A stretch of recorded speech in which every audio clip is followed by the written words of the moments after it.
Assalamualaikum warahmatullahi wabarakatuh. Selamat datang kembali di Dialog Apindo Capres 2024. Bapak Ibu, salam sejahtera untuk kita semua. Acara ini dengan bangga dipersembahkan oleh PT Wismilak Inti Makmur Tbk, PT Sumarekon Agung Tbk, dan perkenalkan terlebih dahulu, sekali lagi saya memperkenalkan diri saya Safrina Nasution.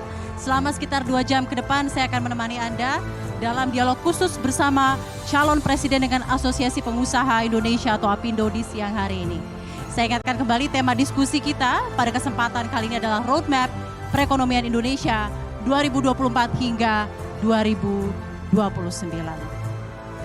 Sebelum kita memulai rangkaian dari dialog, saya akan menyapa kembali terlebih dahulu.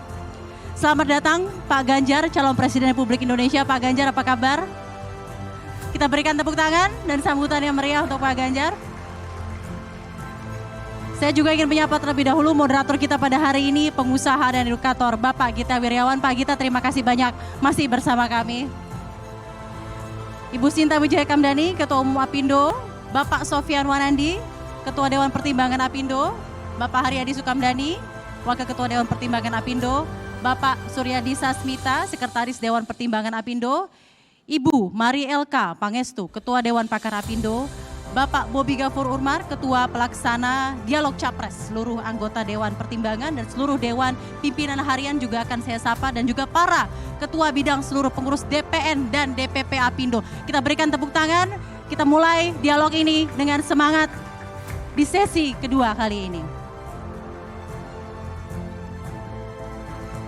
Sebelum kita lanjut ke dialog khusus dengan para calon presiden, dan mendengarkan seperti apakah gagasan serta pemikiran yang diberikan para calon presiden untuk memimpin bangsa Indonesia ke depan. Izinkan kembali saya mengundang ke atas panggung Ibu Ketua Umum, Ibu Sinta Wijaya Kamdani. Kita berikan aplaus yang meriah kepada Ibu Sinta.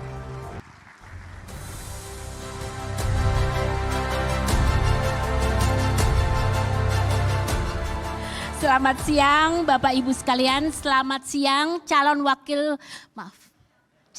presiden 2024-2029 Bapak Ganjar Pranowo. Ini biasanya Pak kalau habis makan siang suka pada gedup-gedup, jadi kita mau minta tepuk tangan yang luar biasa atas kehadiran Pak Ganjar bersama para pengusaha hari ini Pak. Jadi saya bilangnya ini sedikit pemanasan Pak, pemanasan untuk besok Bapak debat. Kita kasih kesempatan panas-panas dulu sedikit sama pengusaha Pak. Jadi tahun ini memang adalah tahun yang sangat penting karena menjadi momentum transisi kepemimpinan menjelang tahun 2024.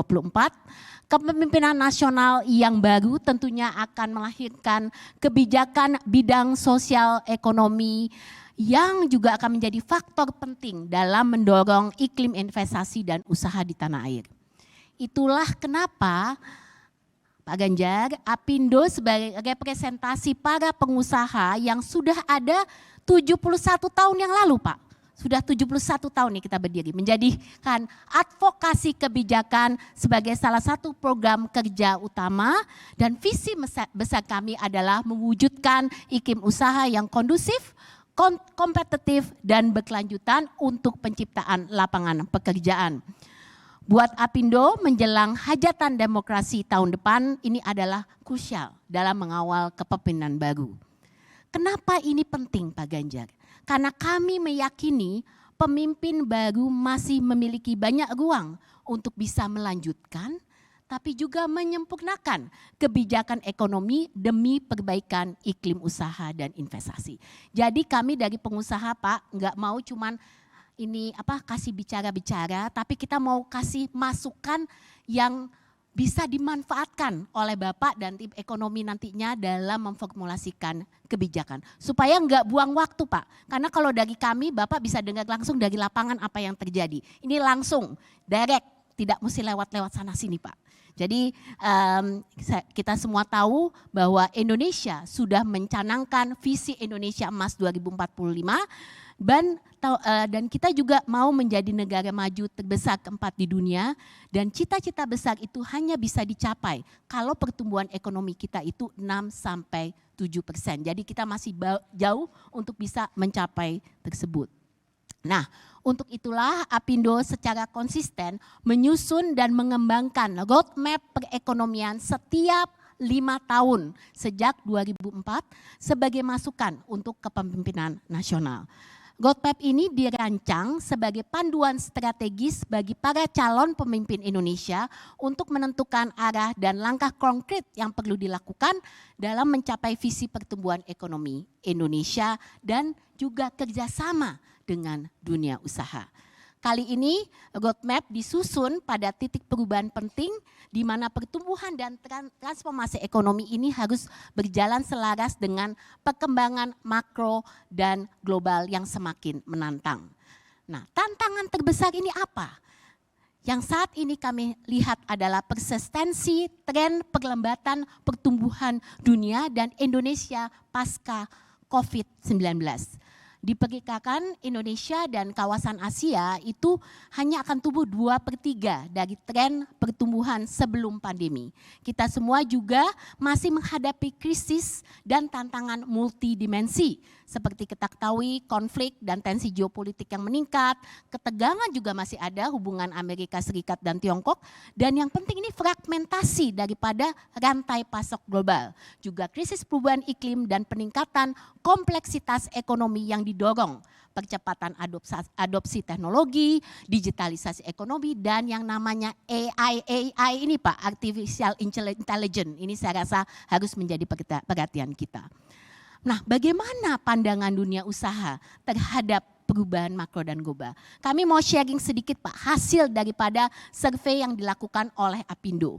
Jadi 72% pelaku usaha menyatakan mengalami lambannya penjualan. 72%. 4 dari 10 pelaku usaha dinyatakan mengalami stagnasi daripada kinerja penjualan. Mayoritas pelaku usaha terbebani oleh kurs dan suku bunga yang kurang kompetitif karena imbas tekanan ekonomi global. Meskipun demikian, ternyata Pak, pelaku usaha tuh masih ada optimisme, masih optimis terhadap prospek pertumbuhan usaha. Kenapa? Karena hampir 40% daripada pelaku usaha memperkirakan pertumbuhan Indonesia di atas 5%. Jadi masih sangat optimis. 30% itu mengatakan 3-5%. Nah, yang paling penting ini Pak yang kami mau sampaikan. 58% masih berencana untuk terus melakukan ekspansi usaha dan investasi. Dunia usaha berharap bahwa optimisme tersebut disertai perubahan yang konkret. Bagaimana hal ini dapat diwujudkan? Pertama adalah melalui strategi transformasi ekonomi. Kuncinya terletak pada faktor pendukung penciptaan produktivitas. Indonesia perlu menurunkan hardcore kita dari 6,8% saat ini, juga meningkatkan iklim investasi dan daya saing barang maupun jasa, baik di pasar dalam maupun luar negeri, serta melakukan diversifikasi sumber pertumbuhan. Yang kedua, rencana investasi, inovasi, dan kewirausahaan hanya bisa terwujud menjadi pertumbuhan ekonomi real jika pemimpin Indonesia menciptakan kepastian berusaha dan iklim kebijakan usaha yang kondusif. Untuk itu, roadmap ini mengidentifikasi kendala-kendala praktis di lapangan, menyampaikan rekomendasi perubahan kebijakan, kelembagaan, tata kelola iklim usaha dan investasi untuk penguatan agenda transformasi sektoral dan lintas sektoral 5 tahun ke depan. Roadmap juga memberikan prioritas isu ekonomi yang berdampak luas, menawarkan solusi praktis atas berbagai persoalan ekonomi dan bisnis untuk menciptakan quick wins. Nah, saya memberikan sedikit latar belakang bahwa survei ini telah dilaksanakan oleh Apindo di seluruh Indonesia untuk skala usaha besar sampai kecil dari anggota maupun non-anggota Apindo dengan hampir 2.000 responden. Dan FGD juga dilakukan dengan matriks kebijakan untuk 7 agenda lintas sektoral yang mencakup makroekonomi dan sektor keuangan, perpajakan, pembangunan berkelanjutan, ketenagakerjaan, perdagangan internasional dan investasi, ekonomi digital, dan kita tidak bisa lupa UMKM.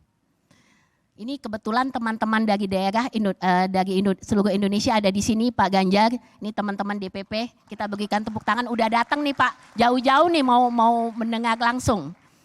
Kemudian FGD dan matriks kebijakan per sektor juga mencakup sektor infrastruktur, properti, manufaktur, pertanian, pariwisata, serta energi dan sumber daya mineral. Kita juga mendapatkan masukan dari banyak pakar, Dewan Pakar, juga narasumber dan mitra kerjasama seperti Bank Dunia, A.T. Kearney, BCG, dan Prospera. Nah, tentunya ini kesempatan yang luar biasa untuk membagi gagasan, apa saja masukan, tapi juga mendengar nanti visi dan misi yang Bapak mungkin tadi sudah akan sampaikan kepada kami. Yang terpenting Pak, pada akhirnya kami ingin melihat bahwa nanti kebijakan-kebijakan yang akan diformulasikan ini bisa diimplementasikan. Karena selama ini masalah itu yang paling momoknya Pak, adalah gap antara policy yang dikeluarkan dan implementasinya. Nah untuk itu Pak, izinkan kami mengundang di sini, saya mengundang Ketua Dewan Pakar Apindo, Ibu Mari LK Pangestu, yang kami ini udah pulang Pak dari Washington DC untuk bersama kami pada hari ini, juga yang mengkoordinasikan daripada roadmap perekonomian Apindo. Kita berikan tepuk tangan kepada Ibu Mari. Dan Ibu Mari nanti akan menjelaskan sedikit Pak, mungkin kalau boleh beri waktu sedikit untuk penjelasan detailnya ya, silakan Bu. Ya, terima kasih Ibu Sinta, selamat datang yang kami hormati Pak Ganjar dan tentunya teman-teman semua dari Apindo. Persilakan saya atas nama semua pengurus dan tim Apindo untuk menyampaikan pesan-pesan utama dan ringkasan dari roadmap Apindo 2024-2029. Seperti tadi yang disampaikan oleh Ibu Sinta, ada proses yang melibatkan semua pengurus dan FGD yang akhirnya menghasilkan roadmap dengan 13 bab sektor dan lintas sektor. Jadi nggak mungkin ya saya akan menyampaikan semua rekomendasi yang ada, kita bisa di sini sampai malam. Tapi tentunya apa yang kami akan sampaikan adalah ringkasan dan 5 rekomendasi utama yang ada di roadmap Apindo. Prioritas pertama adalah pentingnya kepastian hukum, konsistensi kebijakan dan perbaikan kelembagaan dan koordinasi untuk kepastian berusaha. Saya rasa tadi udah disebut juga oleh Bu Sinta dan ini memang muncul kerap kali ya dan bukan hal baru. Kita mungkin sampai bosan mendengarkannya, selalu ada di setiap usul.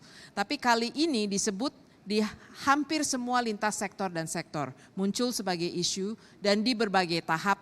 Kita tadi mendengar Bu Sinta mengatakan dari regulasi sampai dengan implementasi.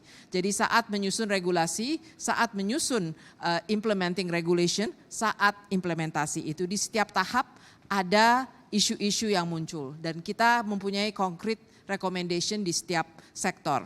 Beberapa contoh yang saya bisa sampaikan karena ini dihadapi oleh semua dunia usaha saat ini muncul sebagai strong issues. Contoh positif yang kita alami adalah saat pemerintah mengundang Apindo untuk berkonsultasi dan melahirkan Undang-Undang Cipta Kerja. Itu contoh bagus di mana konsultasi dan akhirnya melahirkan undang-undang. Namun contoh yang kurang baik saat menyusun implementing regulations, sayangnya tidak melibatkan semua pihak yang terkait.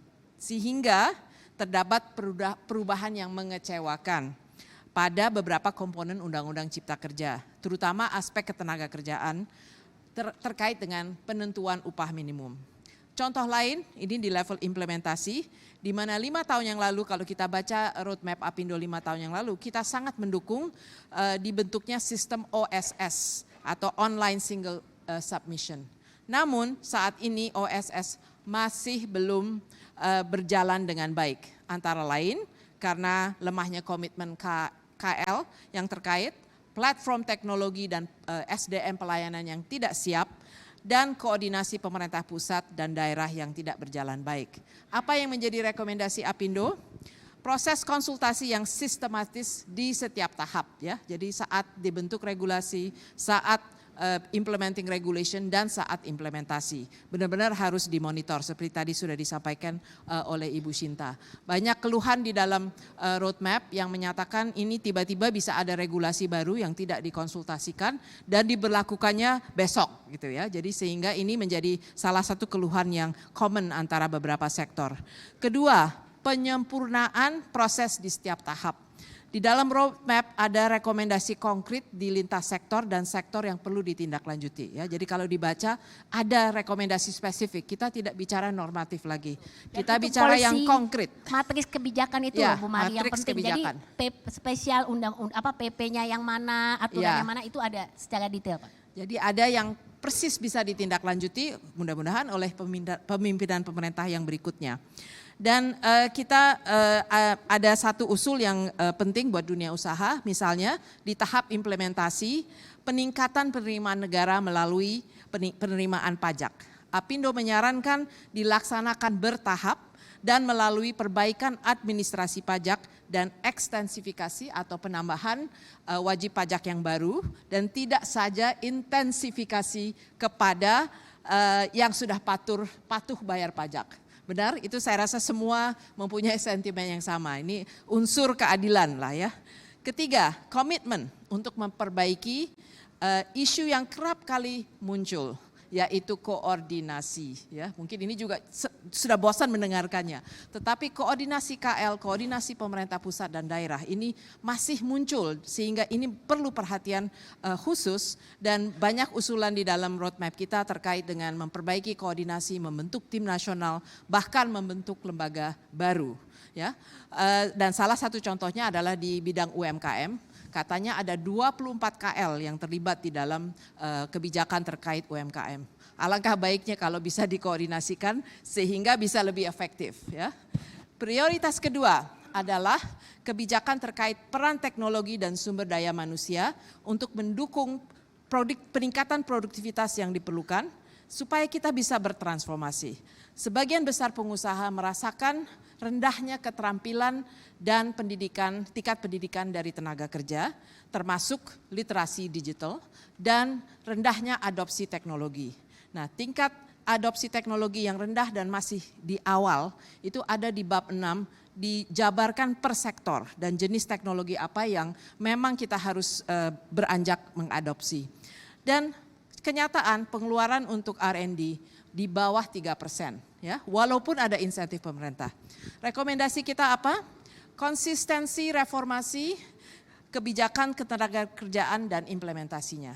Kedua, strategi mengenai peningkatan SDM dan adopsi teknologi yang jelas melalui dukungan program dan lembaga pemerintah seperti balai-balai pelatihan dan fasilitas fiskal maupun non-fiskal untuk meningkatkan in-house training dan adopsi teknologi di tingkat perusahaan. Ketiga, kerangka kebijakan dan regulasi yang mendukung, termasuk bagaimana kita benar-benar bisa meningkatkan kapasitas UMKM, bagaimana kita bisa meningkatkan partisipasi tenaga kerja perempuan, dan terkait ekonomi digital, 90% dari responden mengusulkan penyusunan strategi ekonomi digital nasional atau lembaga tunggal yang mengelola ekonomi digital. Ketiga, optimalisasi kebijakan industri, perdagangan, investasi, dan persaingan yang sehat atau level playing field. Dunia usaha mendukung arah kebijakan pemerintah untuk meningkatkan nilai tambah sumber daya alam, yaitu hilirisasi, meningkatkan produksi dalam negeri, misalnya melalui TKDN, dan berbagai kebijakan untuk meningkatkan peran BUMN. Namun, dalam implementasi, kebijakan telah menyebabkan hambatan maupun dampak yang mempengaruhi kinerja usaha di sektor lain atau unintended consequences yang perlu dikelola. Ada beberapa usul penyempurnaan instrumen kebijakan yang dapat ditemukan di roadmap dan didasari beberapa prinsip. Ya, jadi ini yang kita ingin tegaskan dari dunia usaha, prinsip di dalam menjalankan kebijakan untuk tujuan-tujuan yang tadi. Kebijakan-kebijakan tersebut harus menjadi bagian dari program industrialisasi yang menyeluruh dengan tujuan apa?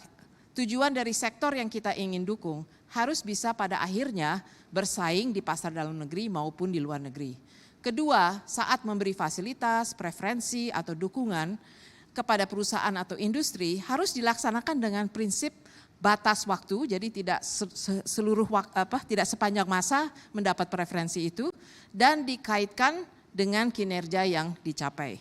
Ketiga, restriksi kebijakan investasi dan perdagangan. Ini perlu dilakukan berbasis kriteria yang jelas serta evaluasi dampak ke sektor lain. Ya. Jadi misalnya nih larangan terbatas yang dilakukan untuk sebagian besar daripada import itu meningkatkan biaya dan kelancaran dari arus import yang mempengaruhi eksportir. Bisa juga mempengaruhi final goods seperti pangan. Ya. Dan ini sangat mengganggu eksportir. Atau bahwa larangan ekspor bisa mengundang retaliasi dari negara lain yang mempengaruhi ekspor kita di bidang lain. Keempat, optimalisasi perjanjian perdagangan dan diplomasi ekonomi. Kita menghadapi dunia yang sangat banyak ketidakpastian dan ada kesempatan di dalam ketidakpastian ini dan memerlukan perjanjian perdagangan internasional dan diplomasi ekonomi untuk memanfaatkan perubahan global ini dan menarik investasi yang diperlukan. Terakhir, menciptakan persaingan sehat antara perusahaan besar, kecil, dan menengah dan antara swasta dan BUMN. Yang penting nih Pak, perlu nih untuk semua bisa ada persaingan yang sehat ya, antara swasta dan BUMN ya. Dan tidak ada dominasi dan distorsi pasar. Keempat, menyikap tuntutan dan perubahan global untuk bisnis mengadopsi konsep berkelanjutan. Perusahaan harus bersiap-siap untuk bisa memenuhi standar ESG atau Environment, Social and Governance. Karena sudah menjadi persyaratan untuk akses pasar, akses pendanaan, dan menjadi bagian dari preferensi sosial. Dalam arti lain, konsumen maupun tenaga kerja yang kita mau atau talenta yang kita mau tarik di perusahaan kita, itu sudah sangat peduli dengan isu-isu ini. Pelaku usaha besar yang berorientasi ekspor sudah memahami dan menjalani, tapi sebagian besar dari perusahaan masih belum paham. Itu ada di dalam survei kita.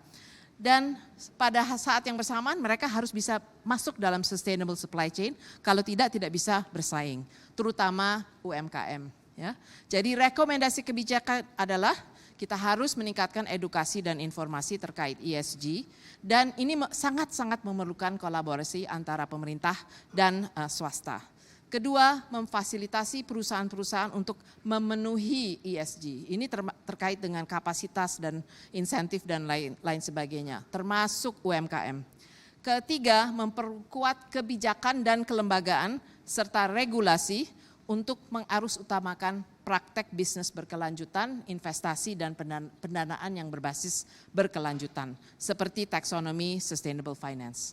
Terakhir, keberadaan infrastruktur. Saya rasa ini selalu muncul juga di dalam roadmap kita, tapi ada good newsnya responden dari survei Apindo mengatakan bahwa kualitas infrastruktur untuk meningkatkan konektivitas maupun regulasi dianggap cukup bagus dalam 5 tahun terakhir ini. Namun, masih ada namunnya, berbagai sektor terutama yang terkait dengan isu daya saing merasakan bahwa biaya transportasi dan logistik adalah sangat tinggi, masih tinggi saat ini. Dan ada 2 isu lain yang terkait dengan infrastruktur, yaitu transisi energi kepada energi bersih yang sebetulnya merupakan industri hijau baru, ya, tapi pada saat yang bersamaan juga menjadi bagian dari prioritas kita untuk mencapai net zero 2060.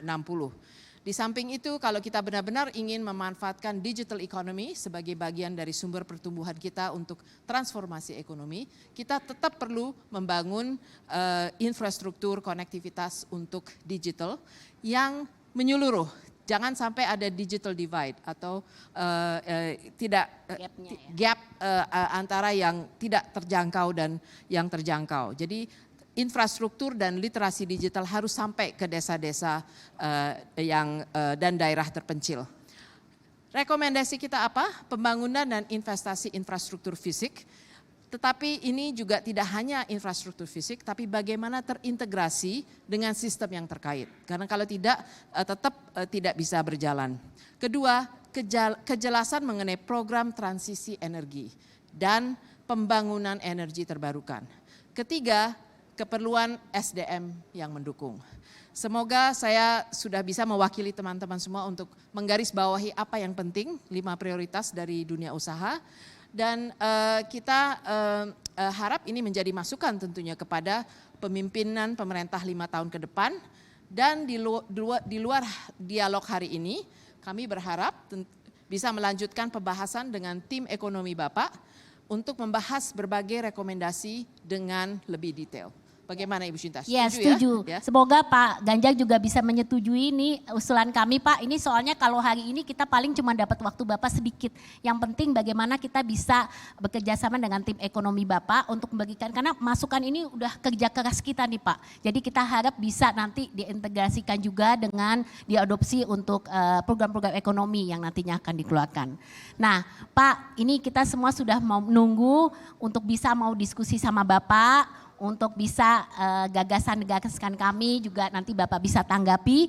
Tapi untuk bisa melakukan ini saya dan Bu Mari tidak punya kapasitas Pak. Jadi kita perlu orang nih yang memang sudah biasa, yang sudah trennya, oh ini udah ngetop ceritanya, ngetop ya. Followernya XXX. Iya, XXXS tapi pengusaha ini yang nggak gampang Pak.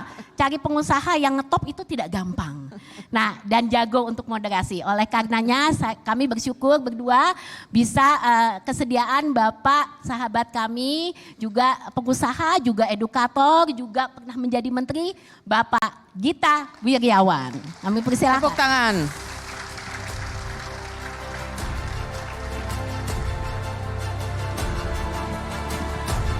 Selamat siang. Assalamualaikum warahmatullahi wabarakatuh. Nama saya Gita Wirjawan, saya diberikan kesempatan dan kehormatan untuk memfasilitasi dan moderasi acara diskusi di siang hari ini bersama Pak Ganjar Pranowo. Kami persilakan Pak Ganjar, monggo silakan naik ke panggung. Apabila berkenan, kami ingin persilakan Pak Ganjar untuk menyampaikan misi, visi ataupun tanggapan terhadap apapun yang sudah dipaparkan oleh Bu Shinta dan Bu Mari. Kalau bisa nggak lebih dari 10 menit agar kita bisa lebih menggali lewat Q&A berikutnya. Terima kasih. Mudah-mudahan tidak bosan dan kalau kelamaan potong aja. Assalamualaikum warahmatullahi wabarakatuh. Selamat siang, salam sejahtera untuk kita semuanya, teman-teman Apindo, terima kasih. Bu Shinta, Bu Mari sudah sampaikan, terima kasih. Saya tadi menyampaikan dan belum tahu apakah ada kliknya dengan kami. Ternyata ada. Jadi Pak Sofyan saya ingin sampaikan, boleh nggak ya? Langsung aja. Jadi judulnya ini, hukum tegak, APH kuat untuk ekonomi tumbuh 7%. Saya ambil call tinggi, mudah-mudahan Bu Shinta nanti setelah acara hari ini ada Mas Acat, ada Mbak Yeni, ini orang pertama yang boleh dituduh nanti. Tertuduhnya boleh. Jadi setelah ini ke sini dan saya minta tolong Apindo, kalau kita di 2045 mau benar-benar menjadi negara maju, 7% jangan ditawar pertumbuhannya. Caranya bagaimana? Ayo. Minimal kalau gitu, 8 boleh. Jangan ngomong loh, catat langsung namanya. Iya. Lanjut. Mas Gita. Ada digital ekonomi, ada upskilling SDM, mudah-mudahan sama kan ya. Ada upskilling SDM, dan kira-kira gini, industrialisasi Indonesia ini harapan kita benar nggak? Kosnya rendah, regulasinya mudah, buruhnya tidak gelisah. Lanjut, sama nggak nanti kliknya? Maka kalau kita bicara, kita mau tumbuh ekonomi 7% itu kalau industrialisasinya bernilai tambah. Oke?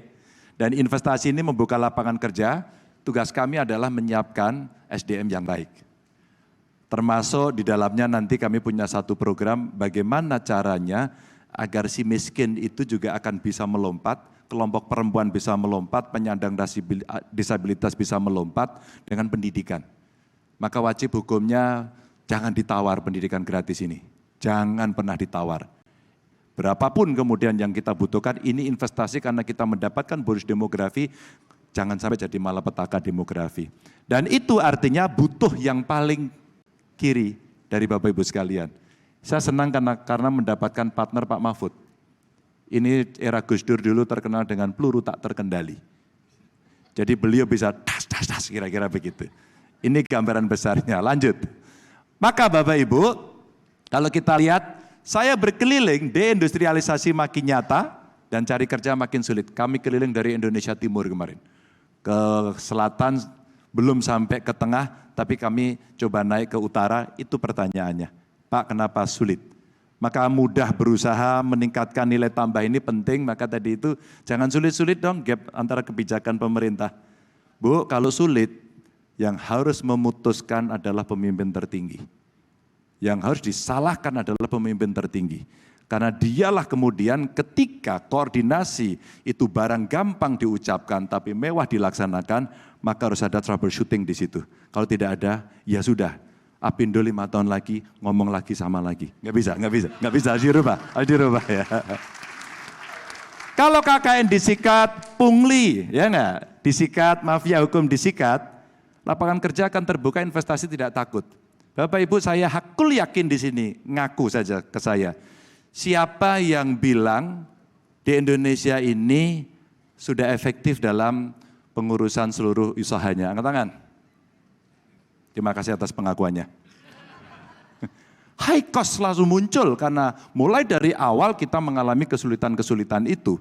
Dan itu kemudian diomongkan terus saja tanpa ada tembakan. Bagaimana kita bisa melaksanakan? Lanjut. Maka kalau kita melihat, ini lanjut saja. Ini hanya satu contoh biar lebih cepat. Nah, saya mau bicara saja Bapak Ibu. Tadi disampaikan beberapa catatan penting yang disampaikan oleh Bu Mari. Mas Ganjar tolong dong, terimalah ini. Ini yang saya tunggu, yang ingin saya dapatkan dari pelaku usaha. Karena ini original. Ini sangat-sangat original dan dibutuhkan oleh publik. Maka kalau kita bicara hari ini ingin merata, keluhan kemarin dari kawan-kawan yang saya kunjungi di daerah terpencil adalah, Bapak, di Jawa itu tolnya cepat ya. Dari Jakarta, langsung sampai Jawa Timur. Kami tidak ada Pak. Maka kemudian pemerataan gapnya menjadi makin lebar. Sudah begitu, kemarin kami di Balikpapan, tukang ojeknya bilang kami tidak ada bensin dan kami harus ngantri panjang. Di situ ada sumbernya, di situ ada smelternya, di situ ada distribusinya, di situ juga terjadi kelangkaan. Bapak Ibu, ini yang terjadi. Maka kalau kemudian hari ini kita mencoba mendorong, yuk industrialisasinya kita dorong sampai ke daerah, maka mesti menyiapkan SDM yang bareng-bareng. Sedikit pengalaman 10 tahun menjadi gubernur, ada pengalaman menarik. Bagaimana Mbak Ana kalau setiap kita mau nyusun UMK, paling cerewet, gualaknya Masya Allah itu. Tapi ini perempuan paling tangguh yang pernah saya hadapi ini. Paling tangguh, top betul. Akhirnya apa? Kita bersepakat dan kita tidak pernah ragu. Kita bersepakat, ini contoh. Dan kemudian insentif yang kita jaga aman, nyaman, mudah, murah, cepat, ternyata membuat orang melakukan relokasi gitu ya kira-kira. Ini contoh saja. Yang berikutnya lagi kalau kemudian itu kita sudah dapatkan, nah energi. Bapak Ibu kita ingin interkoneksi kelistrikan atau tol listrik ini. Sisa-sisa energi yang kemudian menunggu investasi yang belum datang, maka layak ini harus kita berikan kepada daerah agar pusat pertumbuhan baru bisa muncul. Dan ini ya keadilan sosial. Dan ini plus kemudian kita siapkan energi baru terbarukannya. Ada enggak yang green energy ya? Berikutnya, agar kemudian kita bisa menyambut apa yang kita harapkan. Karena apa Bapak Ibu? Karena kalau itu tidak dilakukan tidak bisa. Nah, kami masih harus memikirkan tingkat pengangguran terbuka. Kami masih harus memikirkan kira-kira 23 juta pekerja yang di bawah UMR. Ini penting untuk kawan-kawan bagaimana bersepakat. Dan kami berpikir 34% dari 90 juta pekerja ini memiliki jaminan.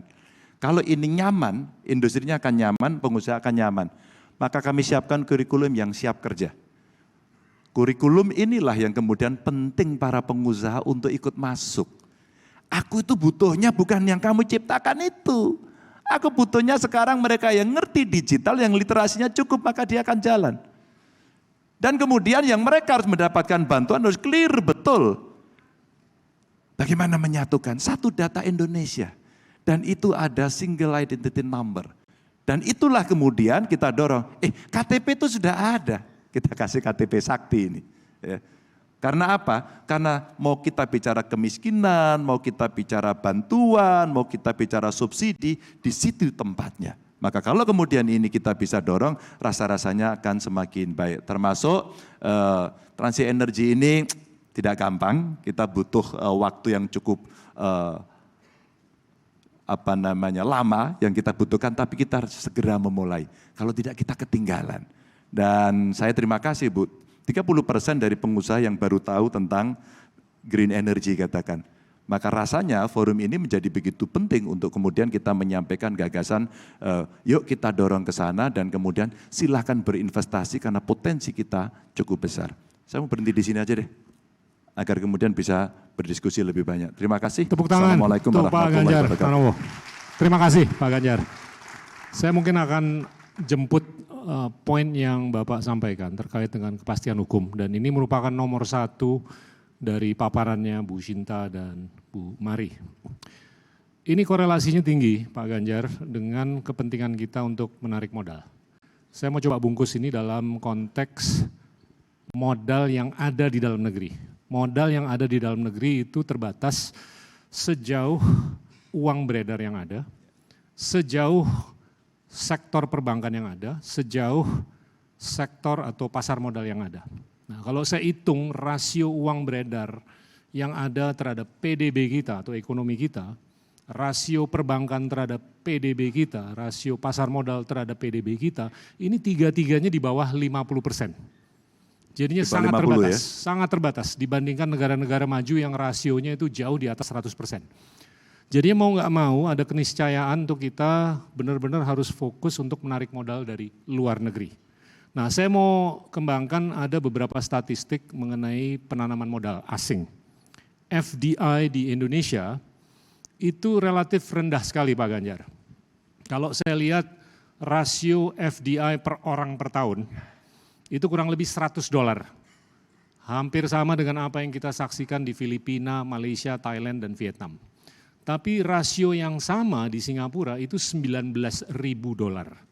Kita $100, Singapura $19.000. Refleks kita itu menyatakan bahwa ini negara kecil, jadinya secara relatif mereka bisa lebih tinggi. Tapi secara absolut tahun 2021 Singapura itu bisa mendatangkan $105 miliar. Sedangkan Indonesia hanya $30 miliar. Jadi secara absolut dan relatif Singapura itu menang.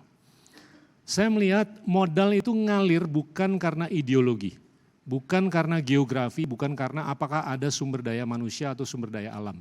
Tapi lebih karena kepercayaan terhadap sistem. Bahkan orang Indonesia itu naruh modal di Singapura.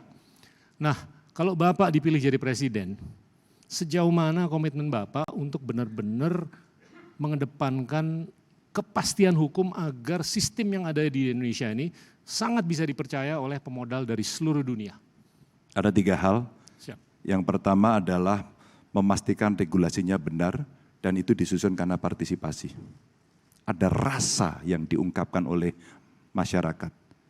Yang kedua, sistem kelembagaan yang sudah ada. Kalau itu belum, itu juga diperbaiki. Tapi terakhir, Pak Gita, apa sih yang kemudian bisa kita sampaikan? Mencari aktor. Aktor ini kita seleksi dengan kepentingan apapun, seringkali bisa bengkok. Maka tugas saya adalah memastikan bagaimana aktor yang bisa duduk di dalam jabatan untuk membawa amanah yang luar biasa itu kredibel. Tanpa itu tidak bisa. Itu 3 hal. Kredibilitas itu definisinya gimana Pak? Kalau boleh. Kalau kemudian dia harus membawa bahwa pemerintahan ini secara governance, dia betul-betul good agar bisa melaksanakan, Pak OSS tadi dibikin, apakah kemudian sesuai dengan yang diharapkan? Belum. Kredibel itu adalah ketika kemudian kamu mengurus izin, di situ ditulis, ini 2 hari selesai, dan selesai 2 hari, dia kredibel. Kredibel berikutnya adalah dia orang yang punya integritas. Disogok, dia nolak. Disogok itu nolak, bukan dia justru mengkreasi sogokan. Dan yang terakhir, ketika kemudian dia sudah tahu semua, dia seorang profesional. Maka dia mengerti akan fungsinya, bukan orang yang tiba-tiba dipungut karena kemudian jatah, mohon maaf. Itu harus saya sampaikan, maka mendefinisikan kredibel buat saya tidak terlalu sulit untuk itu. Terima kasih. Nah, kalau kita mendengar para capres, bukan hanya di Indonesia, tapi di seluruh dunia, mereka itu jago sekali memberikan janji politik yang kental dengan kemudahan yang akan diberikan ke masyarakat luas. Apakah itu konteksnya pendidikan, makanan, kesehatan, dan lain-lain. Tapi saya jarang mendengar seorang capres yang bisa menyampaikan bagaimana beliau itu bisa mendanai untuk memenuhi janji politiknya. Nah, ini mungkin berkaitan dengan apa yang saya lihat dalam beberapa waktu terakhir ini, sudah terjadi renormalisasi ruang fiskal. Jadinya ruang fiskal kita ini udah ada perbaikan dalam mungkin 1-2 tahun terakhir karena kita dihantam luar biasa selama COVID-19 selama 2,5 tahun. Tapi kalau kita lihat rasio pendapatan pajak terhadap ekonomi kita, ini masih sangat suboptimal, masih di bawah 10%.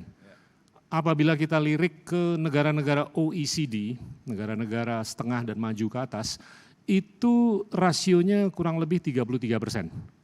Nah, sebagai presiden, Bapak itu langkah konkretnya apa untuk bisa meningkatkan jarum kita dari di bawah 10% ke angka yang jauh di atas, agar janji apapun yang Bapak sampaikan itu bisa dipenuhi karena dananya tersedia?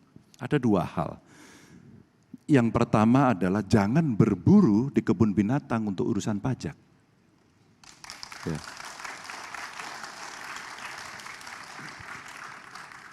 Nggak usah tepuk tangan, nggak dapat sepeda. Saya hanya mengatakan itu.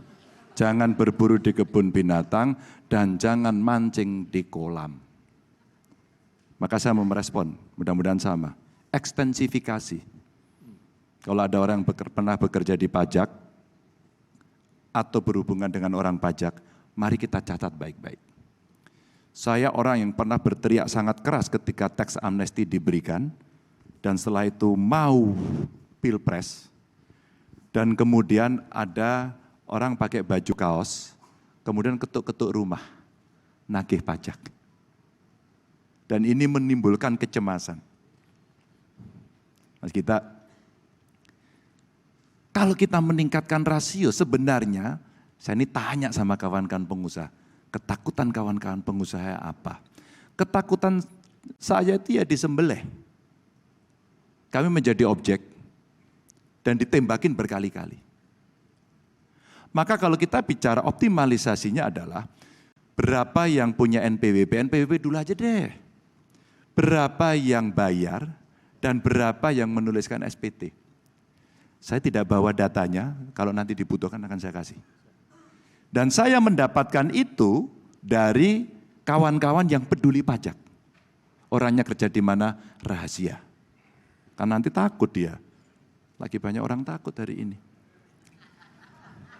Saya tulis ini, Mas Gita, pajak ruwet. Coba bikin pajak simpel, pasti orang akan mau. Apa digitalisasi?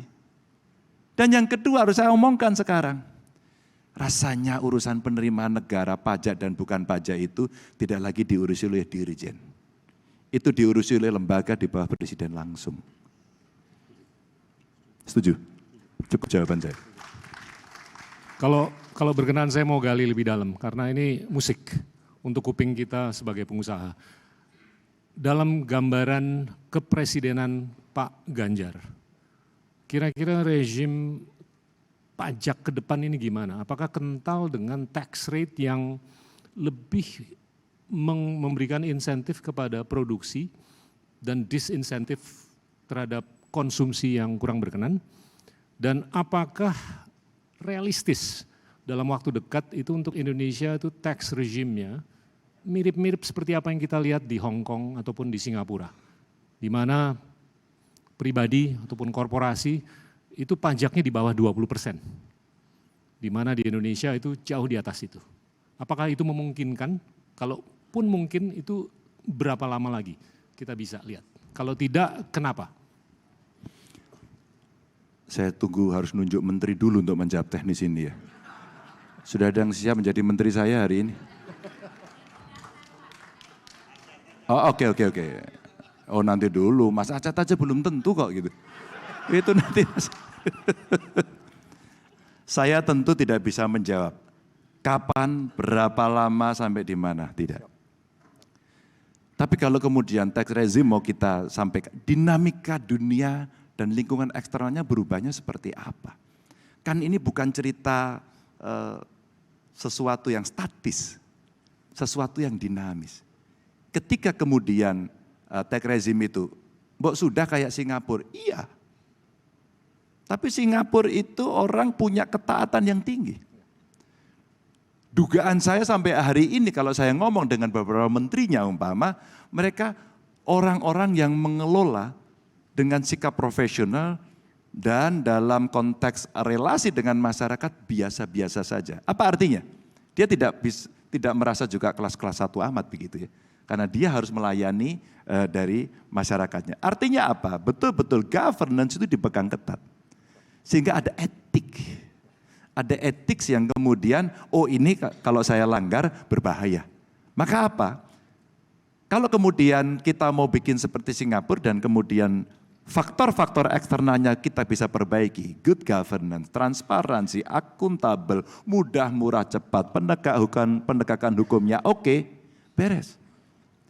Saya datang beberapa waktu yang lalu, sowan kepada Ibu Mary Hugeng. Beliau istri polisi yang legendaris, Pak Hugeng. Saya ingin mendapatkan cerita keluarga itu pada saat Pak Hugeng jadi Kapolri seperti apa. Yang saya dapatkan adalah keluarga yang sangat sederhana, keluarga yang menerima kondisi itu sebagai sebuah amanah dan bukan memanfaatkan jabatan itu.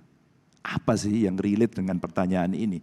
Ketika seperti itu kondisinya, maka sukses dari revolusi mental sebenarnya ada benchmarknya, yaitu.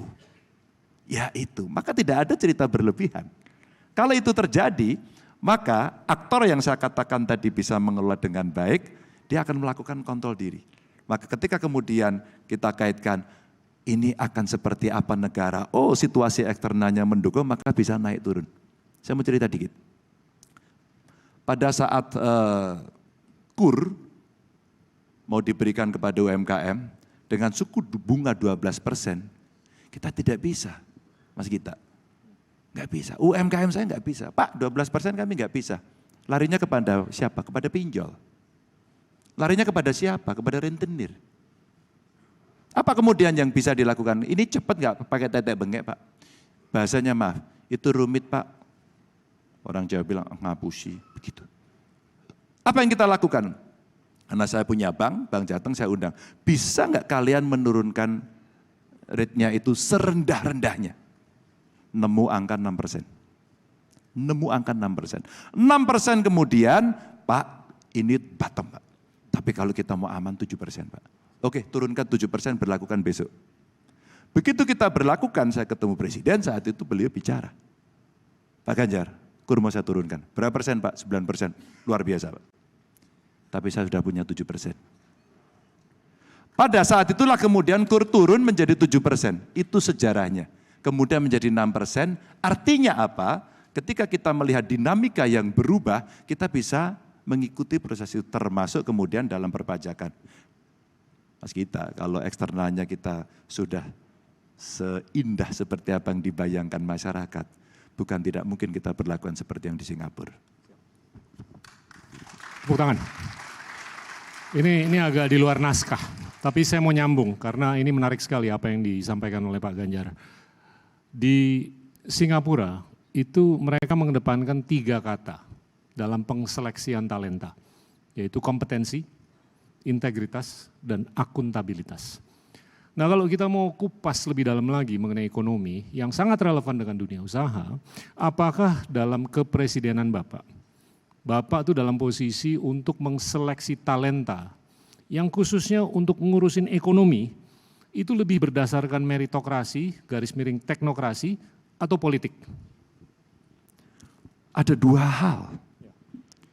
Kalau tim yang ekonomi, pasti kita ambil yang meritokrasi dulu. Orang bilang zakon kabinet, kabinet ahli. Tapi kadang-kadang kita bisa menemukan pada sisi yang lain. Dia punya talenta double dan multi talent. Dalam hal kemudian dia seperti itu dan dia politisi, itu akan makin sempurna. Karena apa? Ketika dia berhubungan dengan parlemen katakan, dia sudah mengerti, oh kalau berhubungan dengan parlemen itu cara bicaranya seperti ini, proses pengambilan keputusan decision making prosesnya juga dia akan kelihatan dan pada titik tertentu ini akan cukup lengkap. Banyak kemudian kita mengambil, ini pinternya luar biasa. Kita taruh mas. Tapi begitu berhadapan dengan situasi seperti itu, tidak terlalu tahan melakukan itu. Tapi meritokrasi dalam tim ekonomi menurut saya nomor 1. Makasih. Berikutnya ini terkait dengan daya saing. Dunia ini semakin ruwet karena tadi pagi kita berdiskusi mengenai dunia yang semakin multipolar. Sudah tidak unipolar lagi. Dengan multipolaritas yang harus kita hadapi, ini kita gontok-gontokannya makin banyak. Dan Indonesia ini nggak ada alasan untuk tidak bisa menjadi middle power yang sangat membanggakan kita. Ekonomi terbesar nomor 4 di dunia di tahun 2045, demokrasi nomor 3, populasi nomor 4. Tapi kalau saya lihat, dalam konteks atau era yang mana kita nih harus lebih melakukan bilateralisasi, bukan multilateralisasi, karena multilateralisasi ini semakin sulit. Ujung-ujungnya nih daya saing kita. Nah, empiris kita harus meningkatkan produktivitas. Nah, gambaran mengenai produktivitas kita ini masih relatif nggak terlalu tinggi. Produktivitas Indonesia atau produktivitas marginalnya itu hanya $25.000. Itu kapasitas rata-rata orang di Indonesia untuk memproduksi barang dan jasa per tahun.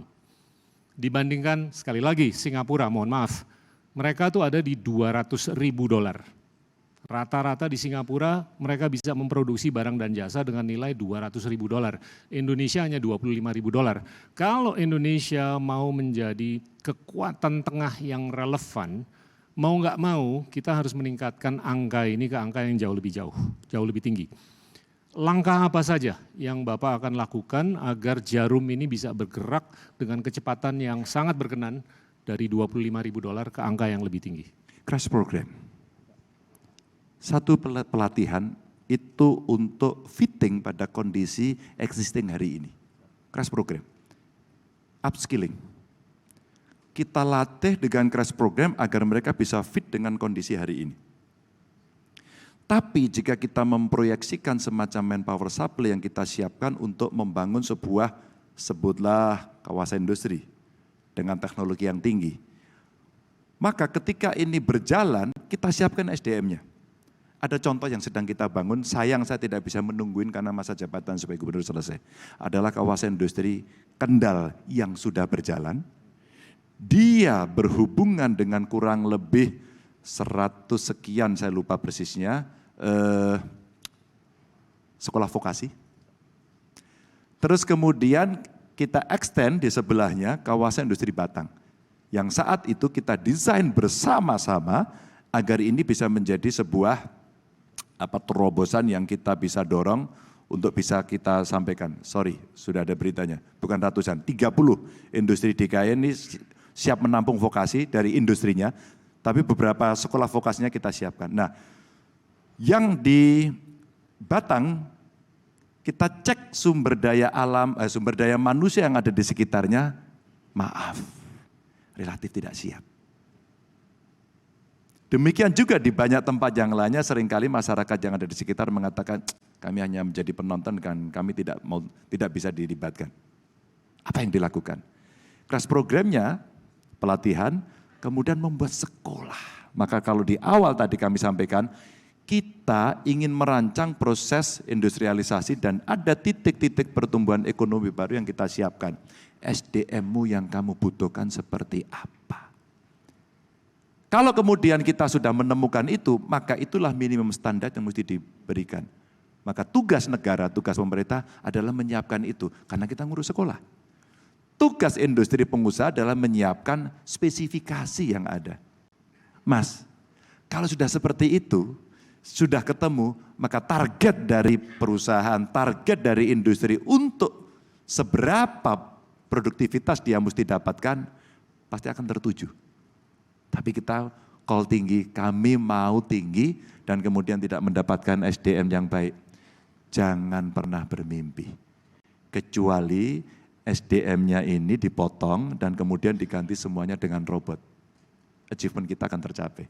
Ini ada satu industri rokok umpama di Jawa Tengah, satu lintingnya masih dikerjakan, tapi sisi yang lain dia sudah dengan mesin yang sangat canggih sekali.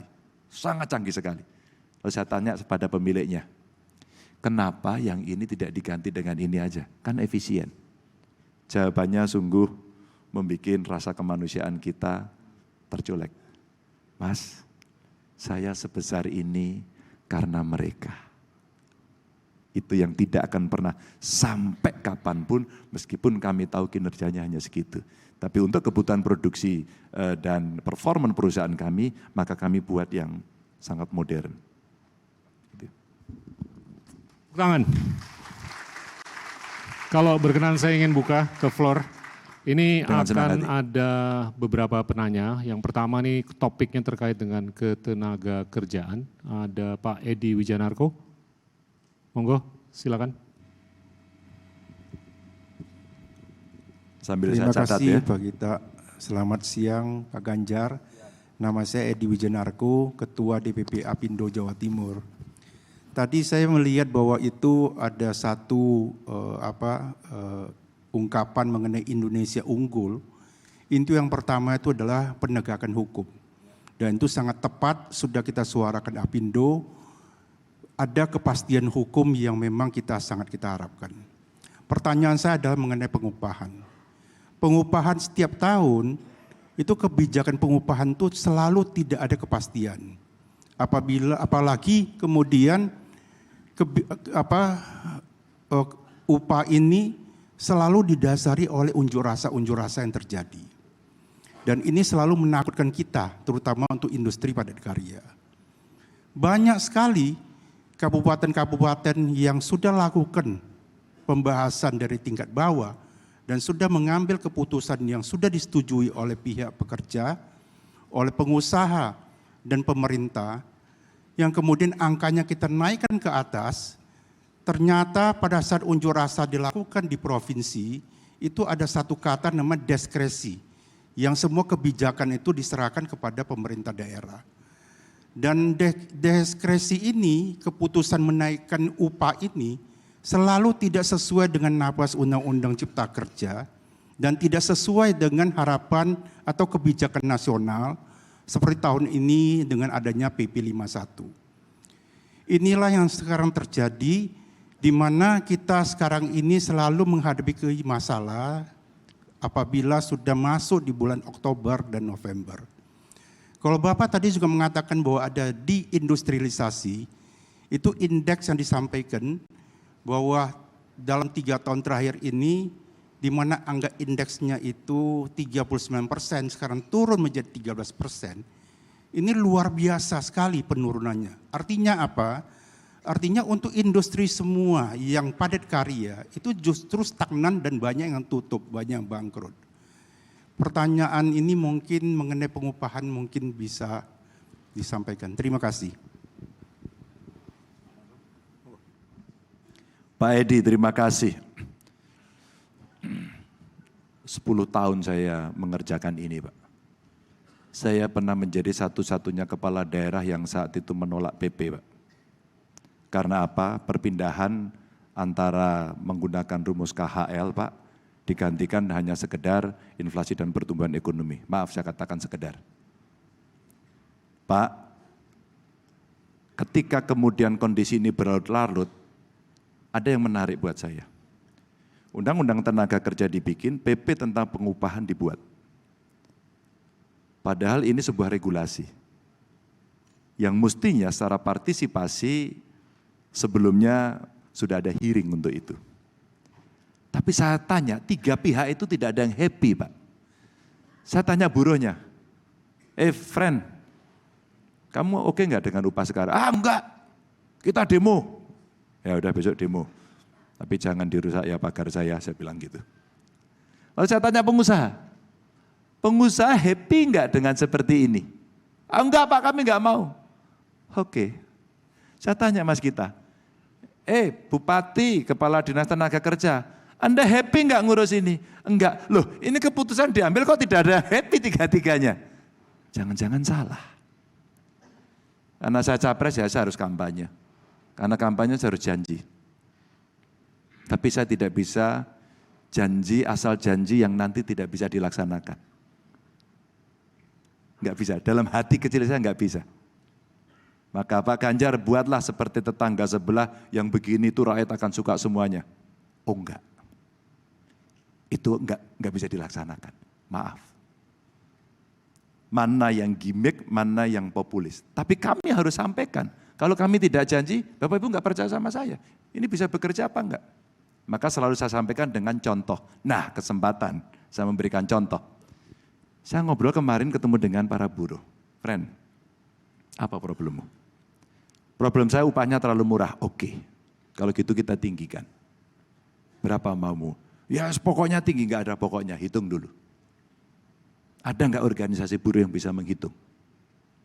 Ternyata mereka juga butuh masukan. Oke Pak, kalau begitu kita bicara.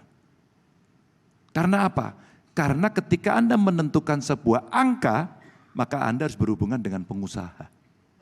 Apakah pengusaha ini dalam kondisi yang memungkinkan untuk bisa mengokekan permintaan Anda? Ini satu. Dua, apakah problem ini hanya problem pada rezim pengupahan? Sehingga kita akan berdebat soal rate. Adakah yang lain? Belum nemu Pak. Maka kalau sistem ini akan dipakai begini terus tanpa kita membuat konsensus baru bagaimana menyepakati formula upah, selamanya saya yang jamin Pak, gini terus. Oke, bagaimana solusinya? Saya terapkan waktu saya di Jawa Tengah, Bapak Ibu upahnya segini dan saya dibully oleh semua orang. Tuh Jawa Tengah percuma tuh upah buruhnya rendah tuh. Apa yang kamu mau sejahterakan rakyat bagaimana buruhnya upahnya rendah? Lalu saya tanya, kawan-kawan buruh, problemmu harian itu apa? Saya temukan 4. Problem saya takut kalau saya sakit. Maka BPJS penting. Yang ngurus siapa? Negara, perusahaan. 2, saya takut anak saya nggak bisa sekolah. Oke, sekolahnya gratis. Kalau negeri. Kalau tidak Pak, bagaimana? Kamu masuk kategori miskin kah? Kalau jawabanmu iya, kamu tak kasih subsidi. Karena saya punya subsidi itu. 2 persoalanmu saya selesaikan. Sebutkan yang ketiga. Pak, saya boros di angkot. Oh, karena itulah yang paling kami repotkan sekarang. Baik, saya buatkan subsidi, saya minta bantuan pusat, maka saya bikin namanya Transjateng yang masuk ke kawasan-kawasan industri dan kawasan-kawasan ekonomi. Kamu hanya bayar 2.000 perak, mahal atau tidak? Wah kalau segitu murah Pak, oke Pak, saya buatkan. Subsidinya hanya 10 miliar. Terus kemudian ditambah, koridornya ditambah, Pak lewat sini, Pak lewat sini, lewat sini. Negara tanggung jawab. Dan terakhir apa? Akomodasi. Maka kalau kemudian format ini dipakai, upah boleh sejumlah ini. Tapi beberapa persoalan dihandle oleh pemerintah. Maka apa? Jatuhnya akan sama. Maka dia butuh kalau ditanya di survei, dia bisa menambah performance surveinya. Apa itu Pak? Indeks kebahagiaan Pak. Indeks kebahagiaan. Maka Pak, saya lagi meminta tim saya, kalau Bapak berkenan kami akan senang. Ya Mbak. Yuk kita bicara soal pengupahan ini yuk. Dulu Pak, waktu masih pakai KHL. KHL itu surveinya kan 10 bulan. 2 bulannya pakai pertumbuhan ekonomi dan inflasi. Ya. Saya bisa ngomong sampai sedetail ini Pak, saya tungguin sendiri Pak. Tahu Pak yang di Jawa Tengah Pak, omong saya gini Mas Gita. Udah nggak usah demo, buruh nggak usah demo, pengusaha nggak usah marah-marah ya. Ini kan mau tripartit, saya pinjemi tempat saya. tak kunci dari luar sampai Anda bersepakat. Kalau nggak sepakat jangan keluar. Sulitnya minta ampun, Pak. Maka pada saat kami membuat sebuah survei KHL, terjadi menteri mengeluarkan aturan pertumbuhan ekonomi dan inflasi. Maaf, tidak bisa. Izin saya hari ini khusus untuk tidak menggunakan itu. Karena saya tanya sama buruh, kan buruh, kamu mau milih pakai PP atau milih pakai KHL? Begitu. Saya tolak dua-duanya, nggak ada. Pak Edi, jawaban saya gitu, nggak ada, kamu harus pilih salah satu. Kalau tidak, saya putuskan sendiri. Kami ini mencoba untuk mendengarkan semua. Pengusaha kita undang juga. Pilih mana? Saya ikut pemerintah gitu. Ini pengusahanya baik ini Pak Sofyan, ikut pemerintah. Lalu saya hitung. Hitungan saya gampang kok, kawan-kawan buruh. Selama ini saya buat KHL, Anda sering demo. Karena apa? Anda nggak setuju, padahal formula udah kita bikin. Formulanya udah kita bikin. Rumusnya kita buat bareng-bareng dan waktu itu sekitar ada 40 item. Pak, sampai saya tahu Pak, sabunnya itu, sabun batangan atau colek, bahkan tahu Pak, saya Pak. Ikat pinggang buruh itu yang bagus kayak punya beliau, kulit, atau yang sintetis? Plastik. Oh plastik Pak. Tenang. Maaf Bapak Ibu, khusus untuk ibu-ibu. Mereka call-nya sudah pakai merek. Pak Ganjar saya mau brandnya Triumph. Saya nggak tahu mahal apa enggak ya. Oh dia produksinya? Oh Wakol. Terus saya bilang, jangan menyebut merek, enggak bisa Pak. Sehingga buruh pada saat survei menginginkan tinggi, pengusaha menginginkan rendah. Dan kemudian ketemu di tengah. Pak, pada saat itu saya minta, oke, deal ya formulnya, deal. Apalagi yang menjadi masalah? Kamar Pak, terakhir itu kamar Pak. Ukurannya 2-3, 3-4 atau 4x4. Kamar mandi dalam atau luar Pak. Itu yang bikin saya ubanan waktu itu Pak. Jadi kalau saya suruh cerita ini, saya cerita detail lagi Pak. Bapak masih punya waktu 3 jam Pak. Saya jelaskan. Nah, endingnya kemudian, apa yang bisa kita bikin sepakat? Pak, saya punya kepala dinas tenaga kerja berganti 3 kali Pak. Hebat semuanya. Perempuan. Hebat perempuan ini. Apa hebatnya? Umpama, pengusaha wakil Apindo paling galak siapa? Bu Ana, datangi dulu Bu Ana. Tenang ya Mbak. Datangi dulu. Bu Ana punya argumentasi. Yang paling galak siapa? Buruhnya. Ya kita, metal biasanya ya. Metal yang paling galak. Metal panggil dulu. Terus kemudian kita dudukkan. Kita jemput bola Pak. Pak itu psikologisnya beda Pak. Sampai kemudian sepakat. Saya nemu Pak. Bupati saya mau mutusin, nggak bisa, saya intervensi Pak. Pak Bupati, Bu Bupati Anda bisa putuskan nggak?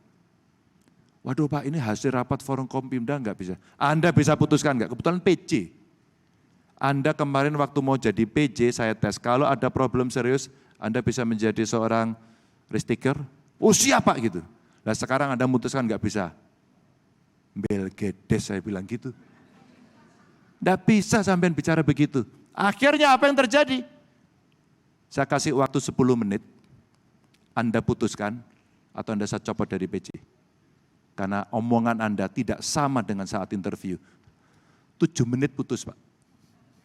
Apa artinya yang mau saya ceritakan? Sebenarnya butuh situasi-situasi untuk kita pemimpin tertinggi, saya sebagai gubernur waktu itu, jangan pernah merasa tangannya kotor atau jijik ketika kemudian harus bersentuhan dengan yang paling bawah Pak. Karena itu menyelesaikan persoalan. Terima kasih. Jelas sekali. Berikutnya ini terkait dengan UMKM. Yang akan bertanya adalah Pak Ronald Walabob. Monggo, silakan. Jangan sulit-sulit Pak. Selamat sore Pak Ganjar. Terima kasih atas kesempatan dan waktunya. Nama saya Ronald Wala dari bagian Apindo UKM dan Koperasi. Pertanyaan kami, strategi pengembangan UKM seperti apa yang harus dilakukan oleh pemerintah mengingat pola pembinaan UKM yang kompleks yang melibatkan 24 kementerian lembaga, pemerintah pusat dan daerah, dan juga terkait dengan pengembangan UMKM dalam berbagai aspek, antara lain akses pasar, perizinan usaha, pengembangan kapasitas, kewirausahaan, dan skill yang berkelanjutan. Jadi dan juga pendanaan dan sebagainya. Mungkin mohon dijelaskan Bapak, terima kasih Pak. Tadi ada beritanya, tampilin dong itu. Ada 3 Pak dari pertanyaan yang saya berikan kepada pelaku UMKM. Apa problemmu dan kemudian saya rumuskan. 3 ini setelah rumusannya banyak, itu masalahnya disampaikan, ada 3 saja Pak. 3 Pak. Hanya 3 persoalannya. Paham kan Pak? 3. Bukan ini persoalannya Pak. Ini kalau politik itu begini ya, kenapa jadi sensitif ya? Cuma 3 aja. Ini saya ceritakan terus kemudian jadi berita. Apa 3 itu? Yang pertama Pak, mereka mesti kita pastikan, karena kita membina UMKM, product knowledge. Kamu ngerti apa yang kamu buat. Ngerti, kalau kamu nggak ngerti, kamu kira-kira. Kamu usahanya apa? Saya buat arem-arem. Tapi jadinya lemper, itu produk knowledge-nya nggak ada itu. Beda. Ini arem-arem, jadinya lontong, lain lagi. Itu beda, dia nggak ngerti produk knowledge. Maka dia mesti yakin betul, oh saya bisa membuat ini dan saya ngerti cara membuatnya. Oke, sampai di situ dulu dia beres. Setelah itu dia firm pada produk itu, nanti biasanya kita tanya, apa lagi produknya? Nggak laku Pak. Ya iyalah, wong cara kamu bungkus saja cuma dikasih plastik dikaretin kok. Udah nggak ada, dilihat aja udah, ya gitu aja. Maaf, ini jualnya nanti ya paling bisa di pasar tradisional, terus kemudian nanti ibu bapak tidak akan bisa mendapatkan nilai tambah dan seterusnya. Nah kita latih. Setelah kita latih, latihan packaging gitu kan, terus kemudian latihan digital marketing gitu, terus membinanya dengan siapa? Saya undang tuh marketplace yang gede-gede dan dia bantu. Free. Ini soal bagaimana kita merangkai beberapa kekuatan untuk mau bantu. Nanti begitu, Pak sekarang sudah Pak. Oke Pak. Tapi kok nggak laku ya Pak ya gitu. Ya mungkin doamu kurang. Iya dong, setelah berusaha kan harus berdoa.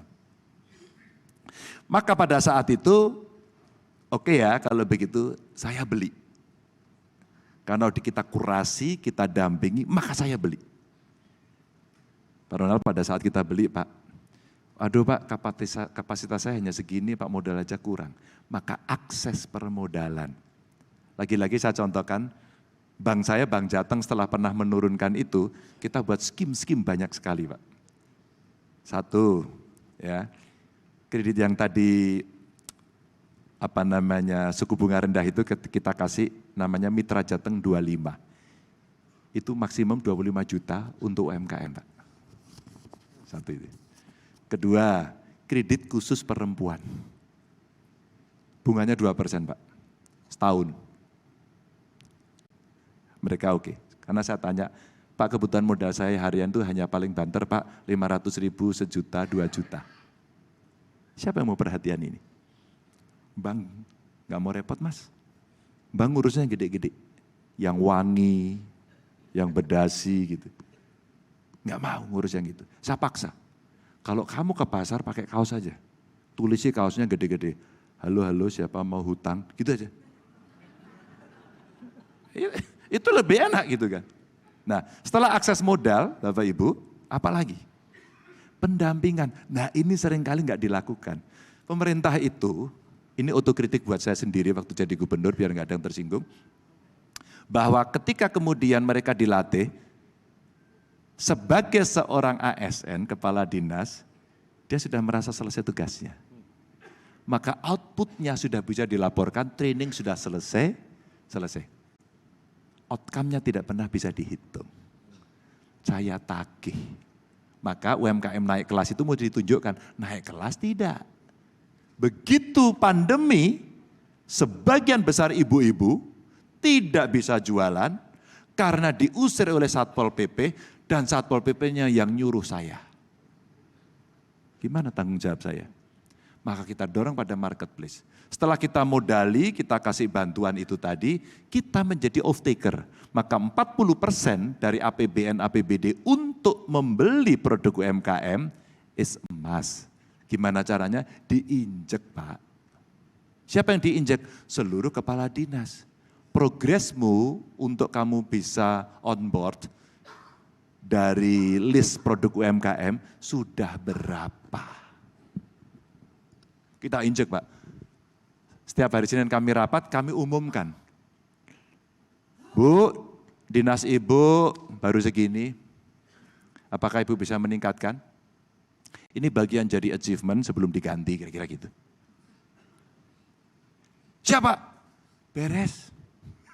Pak, punya bapak udah bagus banget. Kok bisa bagus, bagaimana ceritanya? Dia cerita, sharing di antara teman-teman.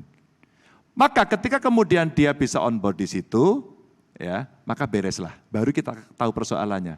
Dua nanti persoalannya, satu legalitasnya nggak beres, dua problem pajak. Maka kami tuh hanya kasih satu lembar aja. Oh, Bung Gita ini lagi buat usaha, anak muda, startup gitu, masuk UMKM. Masuk aja, dimasukin ke e-katalog lokal. Wah repot Pak, enggak, ini loh diisi. Satu lembar aja. Ini cara pendampingan. Maka saya mencarikan mitra karena kita juga kedodoran, perusahaan dan kampus. Perusahaan dan kampus. Di kampus kami dorong kepada rektornya agar ini bisa dikonversi dalam satu mata kuliah. Itulah Merdeka Belajar. Sebenarnya banyak sekali cara yang kita bisa lakukan dan terakhir mereka paling bangga kalau off-taker-nya pemerintah. Nah inilah cara kita menjadi off-taker, maka jaminan itu membuat mereka lebih produktif lagi. Gitu. Siap. Terima kasih. Berikutnya ini terkait dengan energi dan sumber daya mineral. Terkait juga dengan transisi energi, Pak Bobi Gafur, silakan.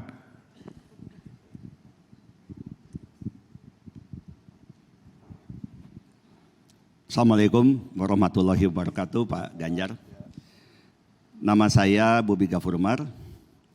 Saya Ketua Bidang Industri Manufaktur, tapi saya juga pelaku usaha di energi terbarukan, Pak.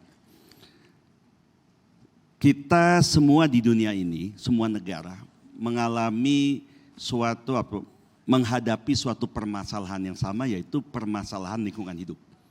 Dan salah satunya adalah yang paling utama perubahan iklim yang disebabkan oleh adanya emisi karbon dari energi yang masih menggunakan bahan baku atau bahan dasar dari fosil.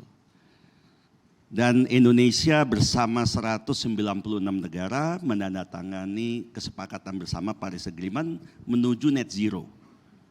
Nah, Indonesia sendiri sudah punya perencanaan, Pak, yang namanya transisi energi.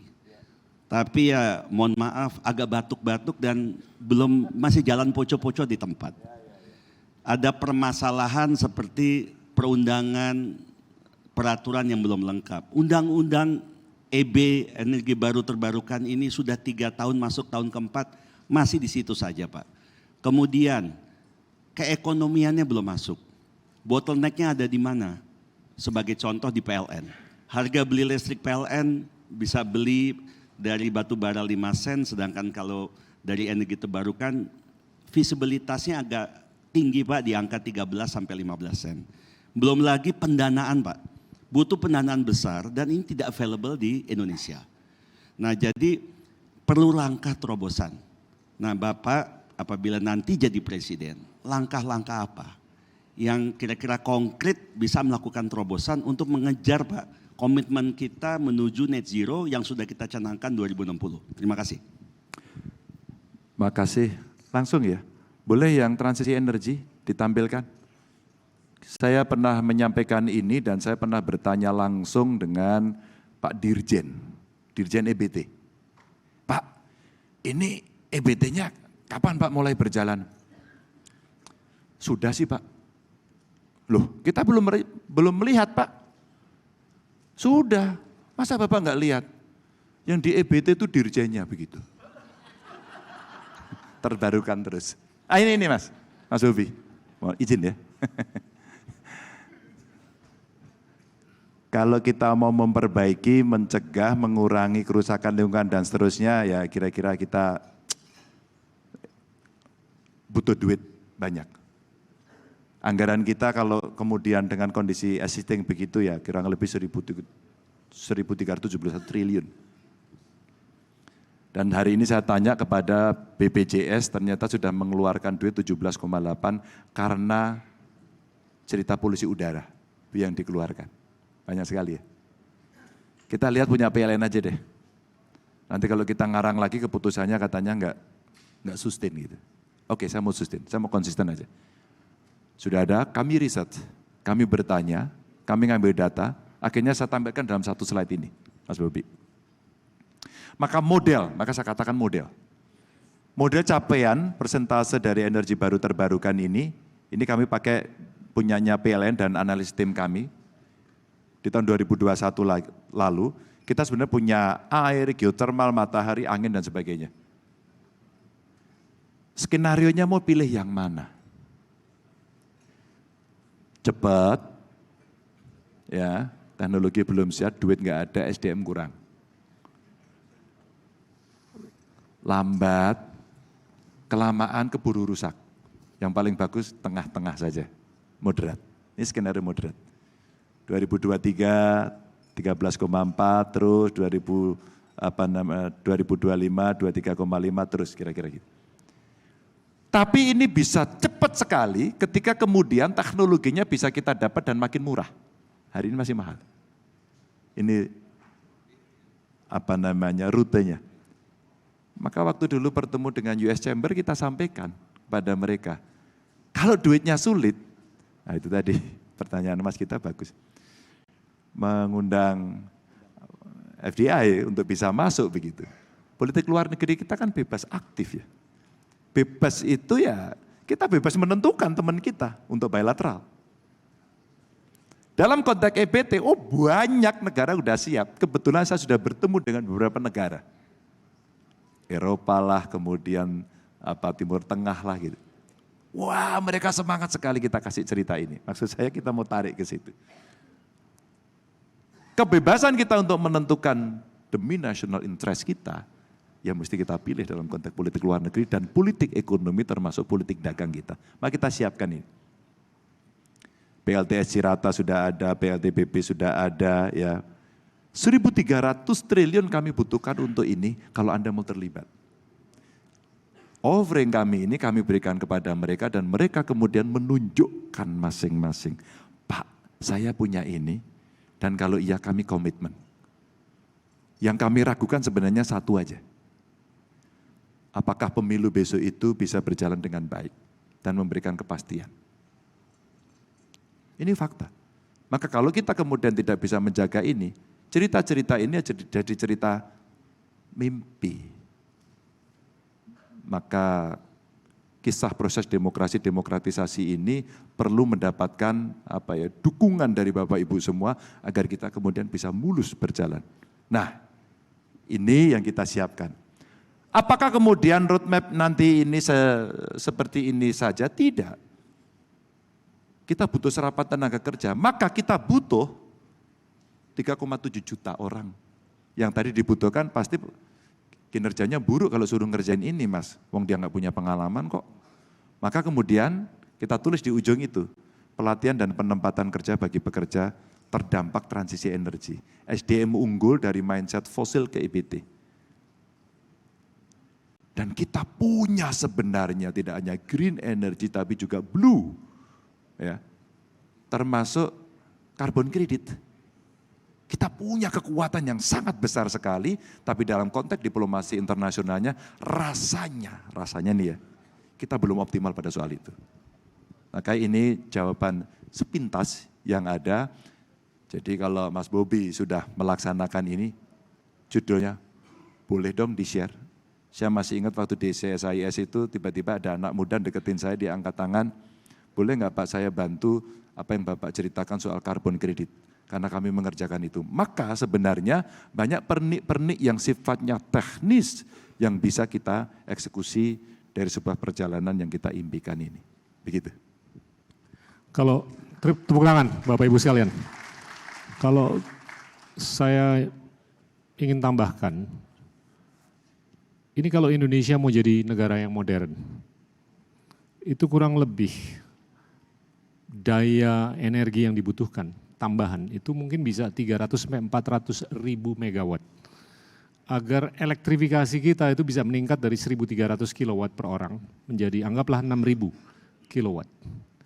Nah kalau kita pakai pendekatan yang normal, pendekatan pasar sekarang, itu biaya yang dibutuhkan itu kurang lebih 600 sampai 700 miliar dolar. Itu angkanya jauh lebih besar daripada 1.700 triliun, ini bisa 10.000 triliun. Ini masalah struktural yang pertama kalau menurut saya, yang membuat kesan bahwasanya narasi sustainability ini narasi yang sangat elitis. Karena nggak nyambung dengan rakyat. Rakyat tuh masih berpikir untuk naruh makanan di atas meja. Oleh karena itu batu bara tuh laku, karena itu yang paling murah. Nah ini masalah struktural yang kedua. Jadinya daya beli masyarakat luas itu hanya kurang lebih 3 sampai 5 sen. Kalaupun ada teknologinya, kalaupun ada duitnya, ini pengusaha juga harus balik modal kan. Untuk supaya mereka bisa balik modal, ya mereka harus bisa dibayar 15 sampai 20 sen per kilowatt. Tapi daya beli rakyat ini 3 sampai 5 sen per kilowatt. Jadi ini kalau menurut saya sangat dilematis. Dan narasi sustainability ini nggak nyambung dengan narasi kerakyatan dan narasi development. Nah jadinya saya penasaran, ini ujung-ujungnya kita harus nyari duit 600 sampai 700 miliar dolar. Dan ini balik ke pertanyaan awal tadi, gimana untuk kita bisa menarik modal. Ini 10.000 triliun. Makanya semakin saya berpikir ini kepastian hukum yang paling penting untuk kita bisa mendatangkan modal dari manapun.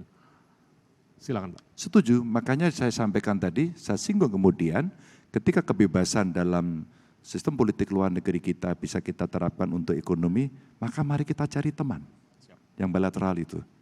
Dan kita sepakat dari tadi bahwa problem penegakan hukum itu serius. Dan saya kira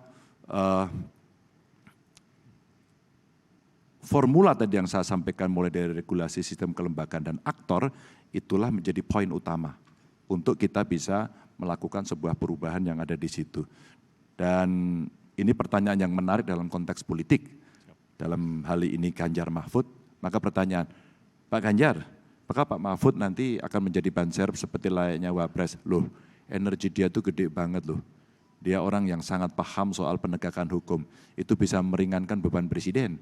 Maka kemudian apa? Sudah Pak Mahfud urus saja reformasi hukum ini, sampaikan langsung pada presiden as soon as possible, Anda buat terobosan. Siap, itu. Itu yang bisa terjadi. Yang kedua, ini dilema, iya. Saya kira COP kemarin, COP kemarin menarik ya. Menarik kan diperbincangkan di sana. Semua menagih komitmen negara-negara itu, apakah juga bisa berjalan. Penetrasi kita yang ada di Indonesia, apakah kita mau meniru negara yang sudah maju itu? Tidak. Ini saya mau pakai pengalaman kampung saja, ketika saya menjadi gubernur di kampung di Jawa Tengah. Apakah sudah kita pakai? Sudah. Ibu-ibu mau naruh makan di atas meja. Tapi ketika beli minyak tanah sudah tidak ada. Dia hanya bisa beli gas. Gasnya yang dia beli adalah gas yang melon. Itu subsidi dan ditulis hanya untuk orang miskin, tapi semua berebut. Karena subsidi yang menurut saya caranya, distribusinya tidak pernah tertutup. Tapi Mas kita nemu di beberapa tempat di Jawa Tengah itu ditemukan lapisan geologis yang kita sebut sebagai gas rawa. Di Karanganyar ada, di Sragen ada, di Banjarnegara ada, kita temukan. Dari gas rawa ini boleh ditampilkan nggak kalau ada? Maka kemudian ini kita gerakkan. Teknologinya tidak rumit, kemudian kita bantu masyarakat, dan akhirnya apa yang terjadi? Satu kampung, jadi kampung itu bukan satu desa gitu ya, satu kelompok masyarakat yang ada di situ, ternyata dia bisa mendapatkan free. kita ambil, kita distribusi, dan kemudian berjalan. Nah, ini aja, boleh ditampilkan nggak? Kami memulai ini dan mengedukasi kepada masyarakat. Karena waktu itu pernah geger di masyarakat yang mengatakan gini, ini ada air kok bisa dibakar. Akhirnya semua orang datang ke situ dikira ada jinnya. Ini Bapak Ibu. Maka apa yang terjadi kita cari. Nah ini, Pemalang ini ada kapasitasnya ya. Terus kemudian Semarang, Salatiga, Padi beberapa sudah kita eksploitasi. Ini simple. Dan memang tidak lama. Paling 15 tahun, 20 tahun. Tapi sudah membantu. Sisi itu kita dorong. Di remote area yang distribusi listriknya tidak sampai, kita sudah pakai panel surya. Cuma panel surya itu ternyata kita punya problem. Problem memelihara baterai.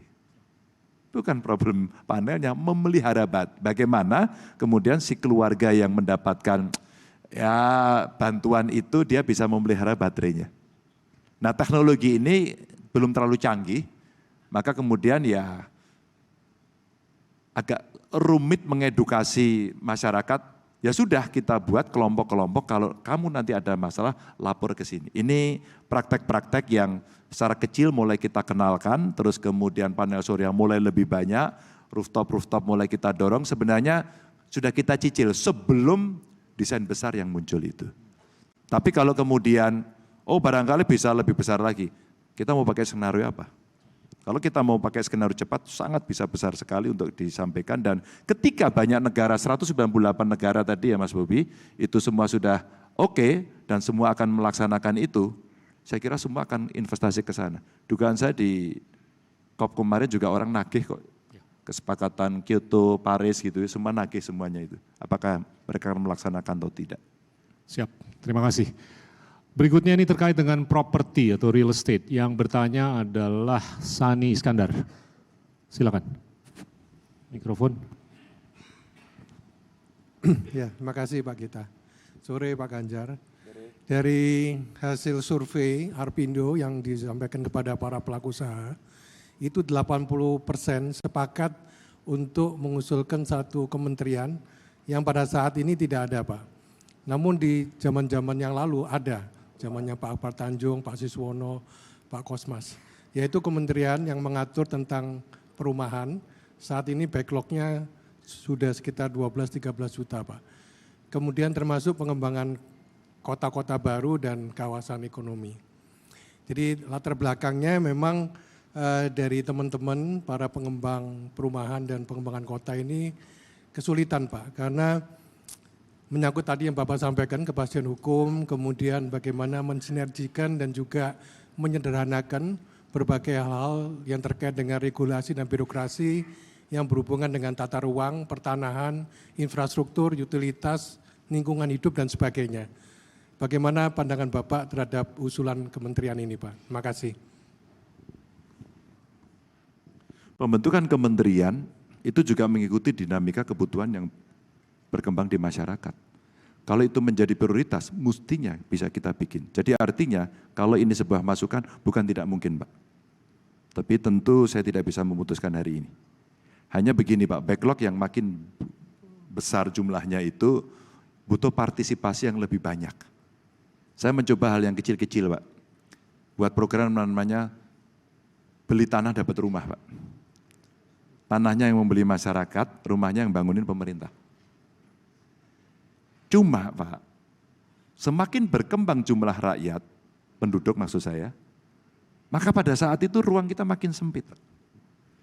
Saya pernah bicara dengan teman-teman Rey Pak. Bisa enggak kawan-kawan Rey membantu? Meskipun ini kawasannya itu katakan sekitarnya itu hutan, ya, kita tidak di kawasan hutan, di luar kawasan hutan tapi sekitarnya hutan, tanahnya masih luas, tapi rumahnya modelnya rumah susun. Kenapa saya katakan? Untuk menjaga lingkungan, Pak. Semuanya mintanya landed houses, dan kemudian membutuhkan ruang yang banyak, Pak. Ini soal kebiasaan saja. Inspirasi ini terjadi ketika saya punya sister province sama Fujian. Fujian itu sebagian besar kawasan hutan tutupannya masih tinggi sekali. Dan pada saat itu saya melihat di sekitar kawasan hutan, Itu tower-tower, super blok, gede-gede banget. Saya tanya sama gubernurnya, itu apa? Perumahan. Kenapa Anda tidak bikinkan tanahnya banyak? Tidak. Kami mengantisipasi kondisi ke depan. Yang kedua, kami ingin memberikan kenyamanan. Karena apa? Lingkungan, Pak. Pak, kalau kita tidak hati-hati, tata ruang kita itu hancur karena kemudian benturan kepentingan, konflik of interest-nya tinggi. Dan biasanya kalahnya dengan tata uang, Pak. Pak, udahlah Pak, integritas pejabatnya. Maka seringkali, sudah terlanjur, ya sudah. Kemudian dilakukan pemutihan. Tapi itu terus saja berjalan. Maka apa yang terjadi Pak? Kerusakan. Maka soal kementerian dan kemudahan saya sepakat Pak, mungkin perlu memang insentif Pak perumahannya. Cuman kalau boleh saya meminta, tolong Pak didesainkan yang ada dalam pikiran saya kalau kita sepakat Pak. Jadi model super blok yang terjadi. Tenaga kerja itu Pak, itu kita pernah desain yang akomodasi tadi, transportasi sudah saya bantu, akomodasi kami minta. Kami minta sama apa Pak? BPJS tenaga kerja. Duitnya itu kan disimpan Pak. Karena disimpan kamu investasi aja ke sini. Pak Basuki juga kita minta Pak. Jadi bantuannya 2. Pemda kita minta Pak. Jadi lebih cepat partisipasinya karena keroyokan. Kalau pusat saja, jangan mimpi Pak, nggak bisa. Pengusaha saja tetap kurang dengan backlog yang makin banyak. Dan itu pertanyaan generasi muda. Yang milenial kah, yang Gen Z kah, kami sulit mendapatkan rumah dan menjadi begitu mahal.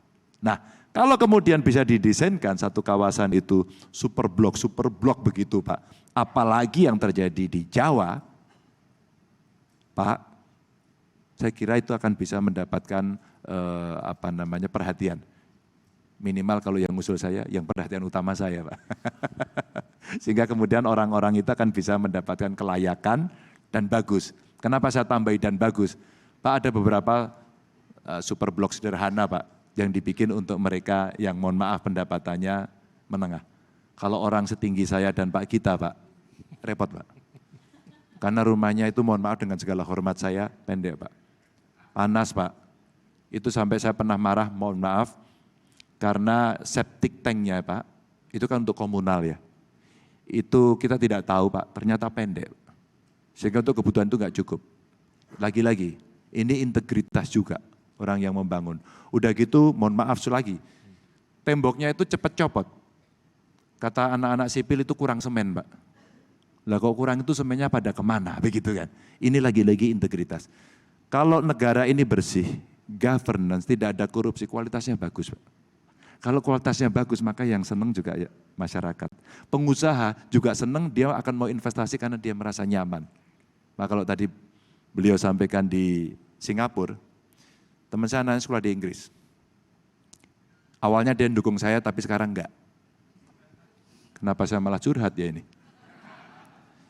Karena kalimat dia itu saya suka. Mas Ganjar, anak saya sekolahkan itu saya hanya minta satu aja. Suatu ketika dia akan jadi pengusaha.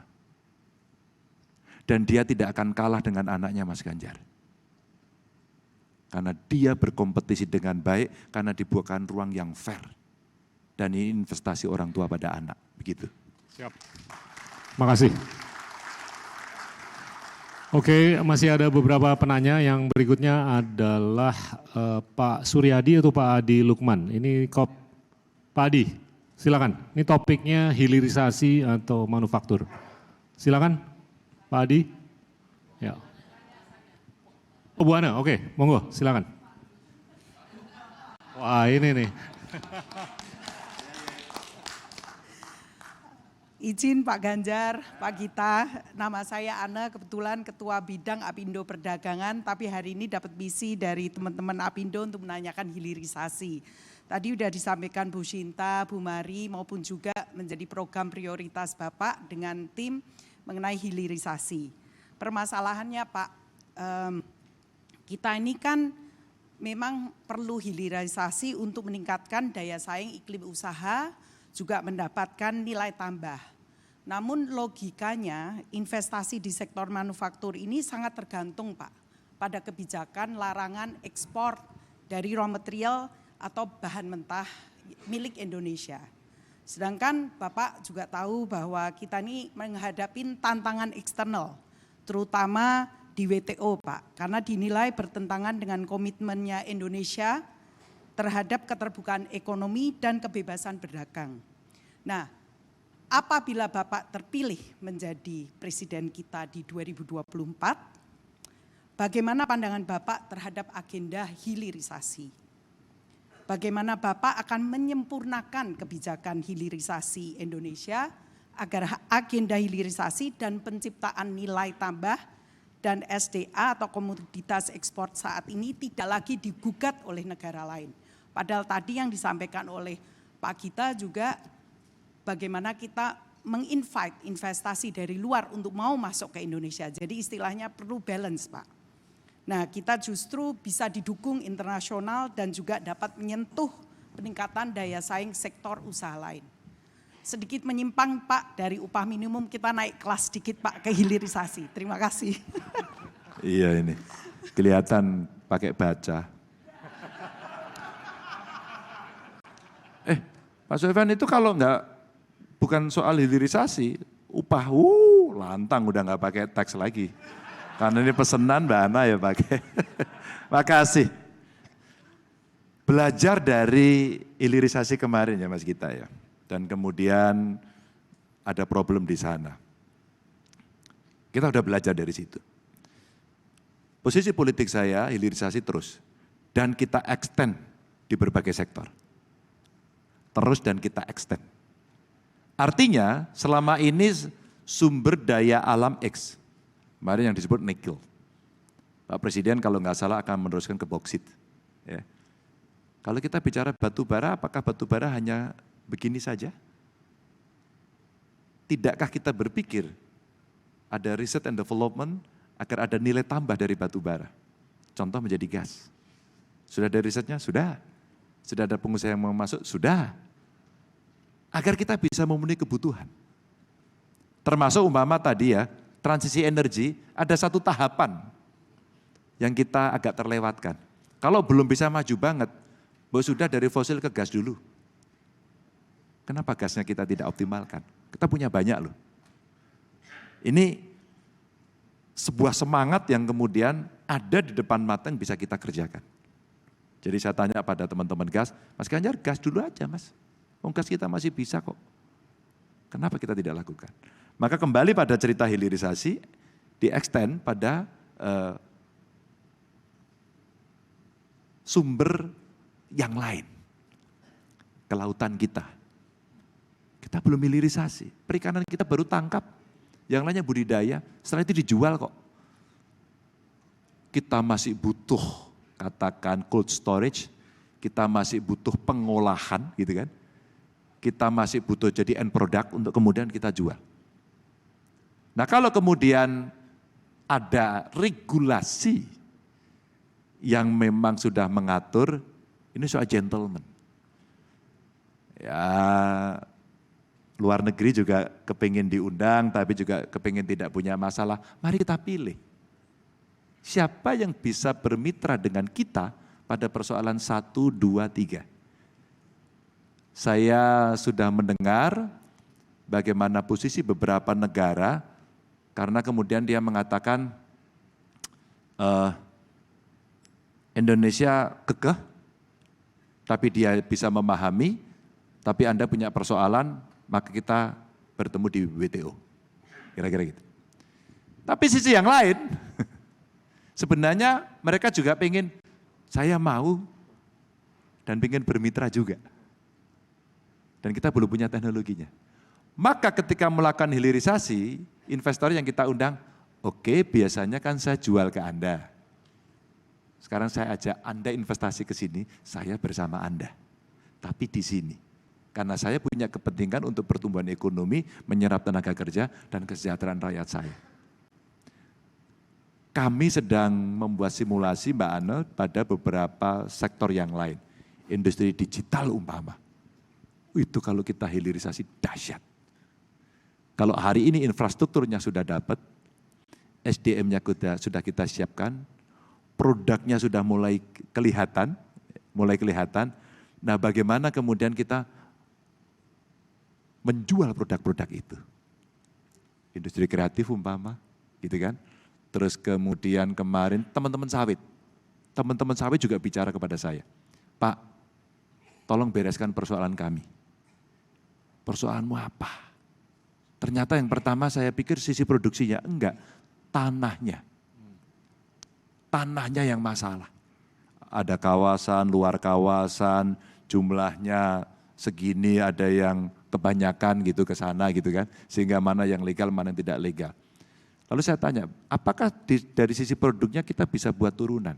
Dan sebenarnya sawit kalau kita hilirisasi lebih gede lagi. Tidak hanya minyak makan, bisa ke biofuel, solar, terus kemudian kita bicara kosmetik, kita bicara farmasi, dan beberapa ahli tentang ini nyolek saya, Mas, kalau itu kita kerjakan nilai tambahnya gede banget. Maka sebenarnya banyak sektor yang akan dilakukan, maka kita bicara apa yang dicontohkan oleh Pak Jokowi hari ini soal hilirisasi itu sedang membuka mata kita saja.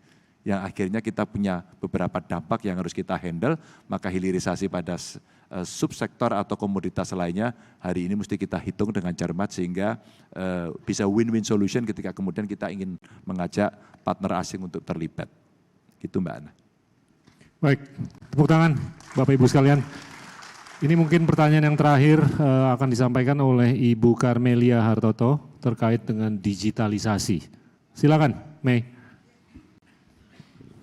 Selamat sore Mas Ganjar, saya dari Ketua Bidang Transportasi, Udara, Laut, dan Darat. Nah ini jadi lokomotifnya perekonomian Indonesia nih kita loh. Padahal dulu laut aja ya dulu ya? Ya. Di sini. Sekarang dari laut terbang ya? Semuanya Mas. Oke. Dan tentunya. Namanya siapa? Karmelia. Saya kira Tante Sun. Hartoto. Kalau Tante Sun dulu bisnisnya banyak. Ketahanan pangan dan negara juga. Nah tadi kalau disampaikan oleh Pak Gita menanyakan mengenai bagaimana menarik investor luar ke dalam negeri. Yang saya pertanyakan di sini adalah bagaimana menarik investor dalam negeri untuk berinvestasi. Karena seperti yang diketahui interest rate kita masih 2 digit Pak, sementara di luar negeri baru hanya 1 digit. Nah itu pertanyaan yang pertama Pak, tapi saya nggak nanya lagi, saya mau ada titipan ini. Bagaimana menarik investor dalam negeri untuk mau berinvestasi untuk berinvestasi karena interest rate kita masih tinggi, masih 2 digit di Indonesia. Di luar udah 1 digit Pak gitu. Nah ini ada titipan nih Pak, kalau dari teman-teman darat nih ingin tentunya dimasukkan dalam poin program kerjanya Bapak, yaitu harus adanya tersedianya BBM subsidi yang stabil bagi angkutan umum barang dan penumpang di semua stasiun pengisian BBM seluruh Indonesia. Yang kedua adalah ketiga Bu. Yang ketiga, tadi kan yang pertama kan investasi. Itu tadi pertanyaan. Yang yang 2 saya sampaikan ke Bapak saya ingatnya cuma 3 soalnya.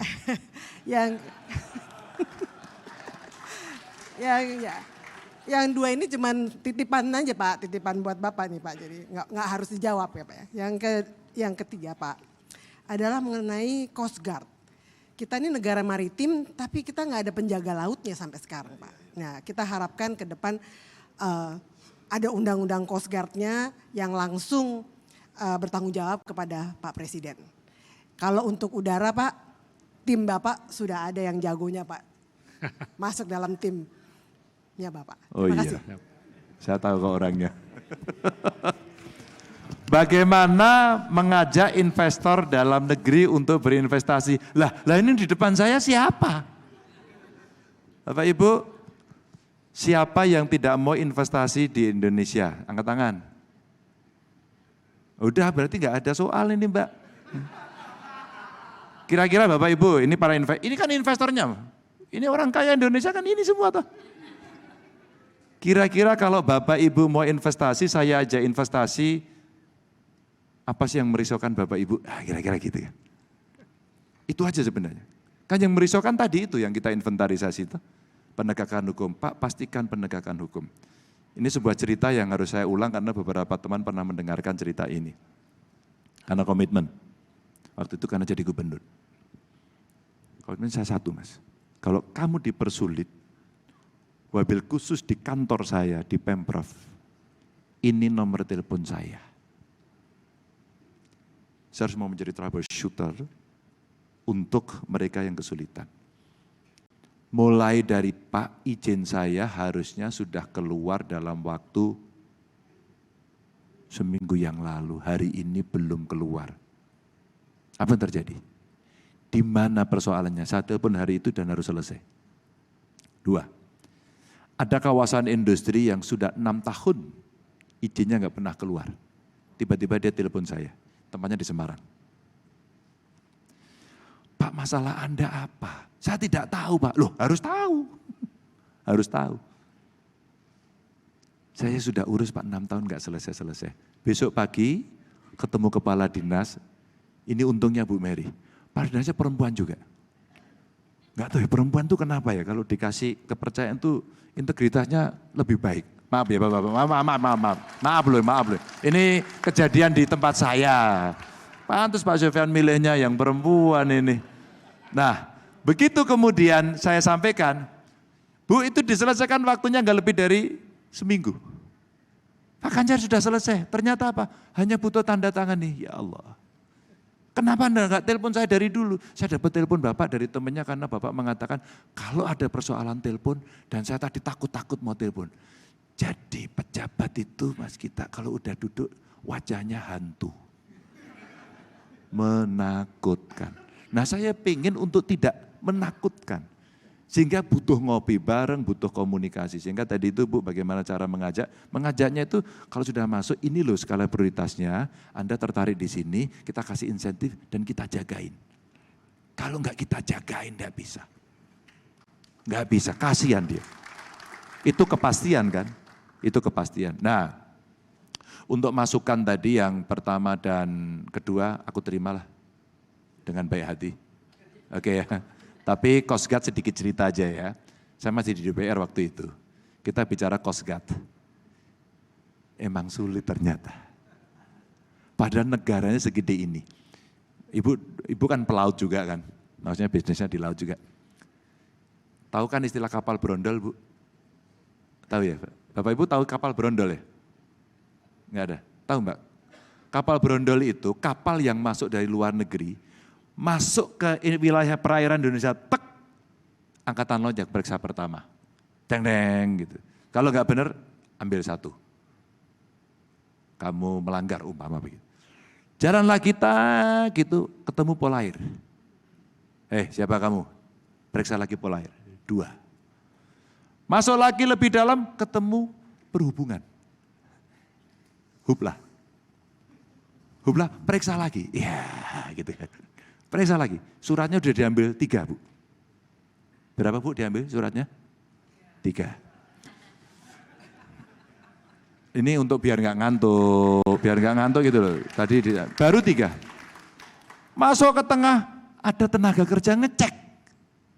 Ada persoalan, diambil lagi. Terakhir masuk ada APH-nya nungguin. Saya dapat informasi dari mitra. Ternyata Anda banyak yang ilegal. Suratnya sudah habis Pak, tadi diambil satu-satu di sana. Coast Guard kemudian kita munculkan agar ada satu yang mengendalikan. Itulah akhirnya kita bukan Coast Guard, Bu, Bakamla itu yang memunculkan. Maka saya sepakat Bu, karena butuh keputusan, kalau Ibu dukung saya, loh, gini loh, ada usul mesti konsisten. Pak Apindo itu mau kasih roadmap begini, Bapak siap laksanakan enggak? Oke, ketemu tim ekonomi saya, tapi saya harus menang dengan dukungan Apindo. Loh, gini Bu, ya enggak Mbak Sinta? Mbak Sinta, percuma Anda buat kayak gini, terus kemudian orang lain yang menang dan dia nggak mau laksanakan, percuma. Loh kalau ketemu saya sudah jelas ya enggak? Salaman dulu. Salaman dulu. Loh, enggak. Oke, yuk kita mesti ijab kabul dulu kan? Ya. Saksikan Pak Sofyan. Saksikan ya. Oke. Terima kasih atas dukungannya Mas Gita.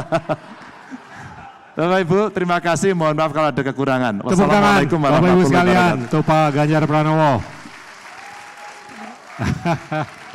Saya serahkan balik ke Safrina. Silakan. Terima kasih banyak Pak Ganjar Pranowo, terima kasih banyak Pak Gita Wirjawan. Kita berikan tepuk tangan yang meriah, aplaus, apresiasi luar biasa.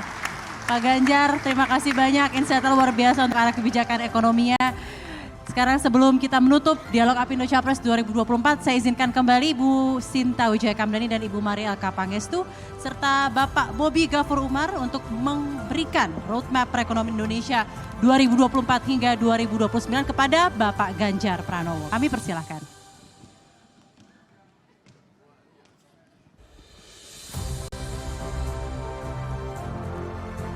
Penyerahan langsung roadmap perekonomian Indonesia 2024 hingga 2029 kepada Bapak Ganjar Pranowo, calon Presiden Republik Indonesia dari Apindo. Sekali lagi kita berikan tepuk tangan yang meriah.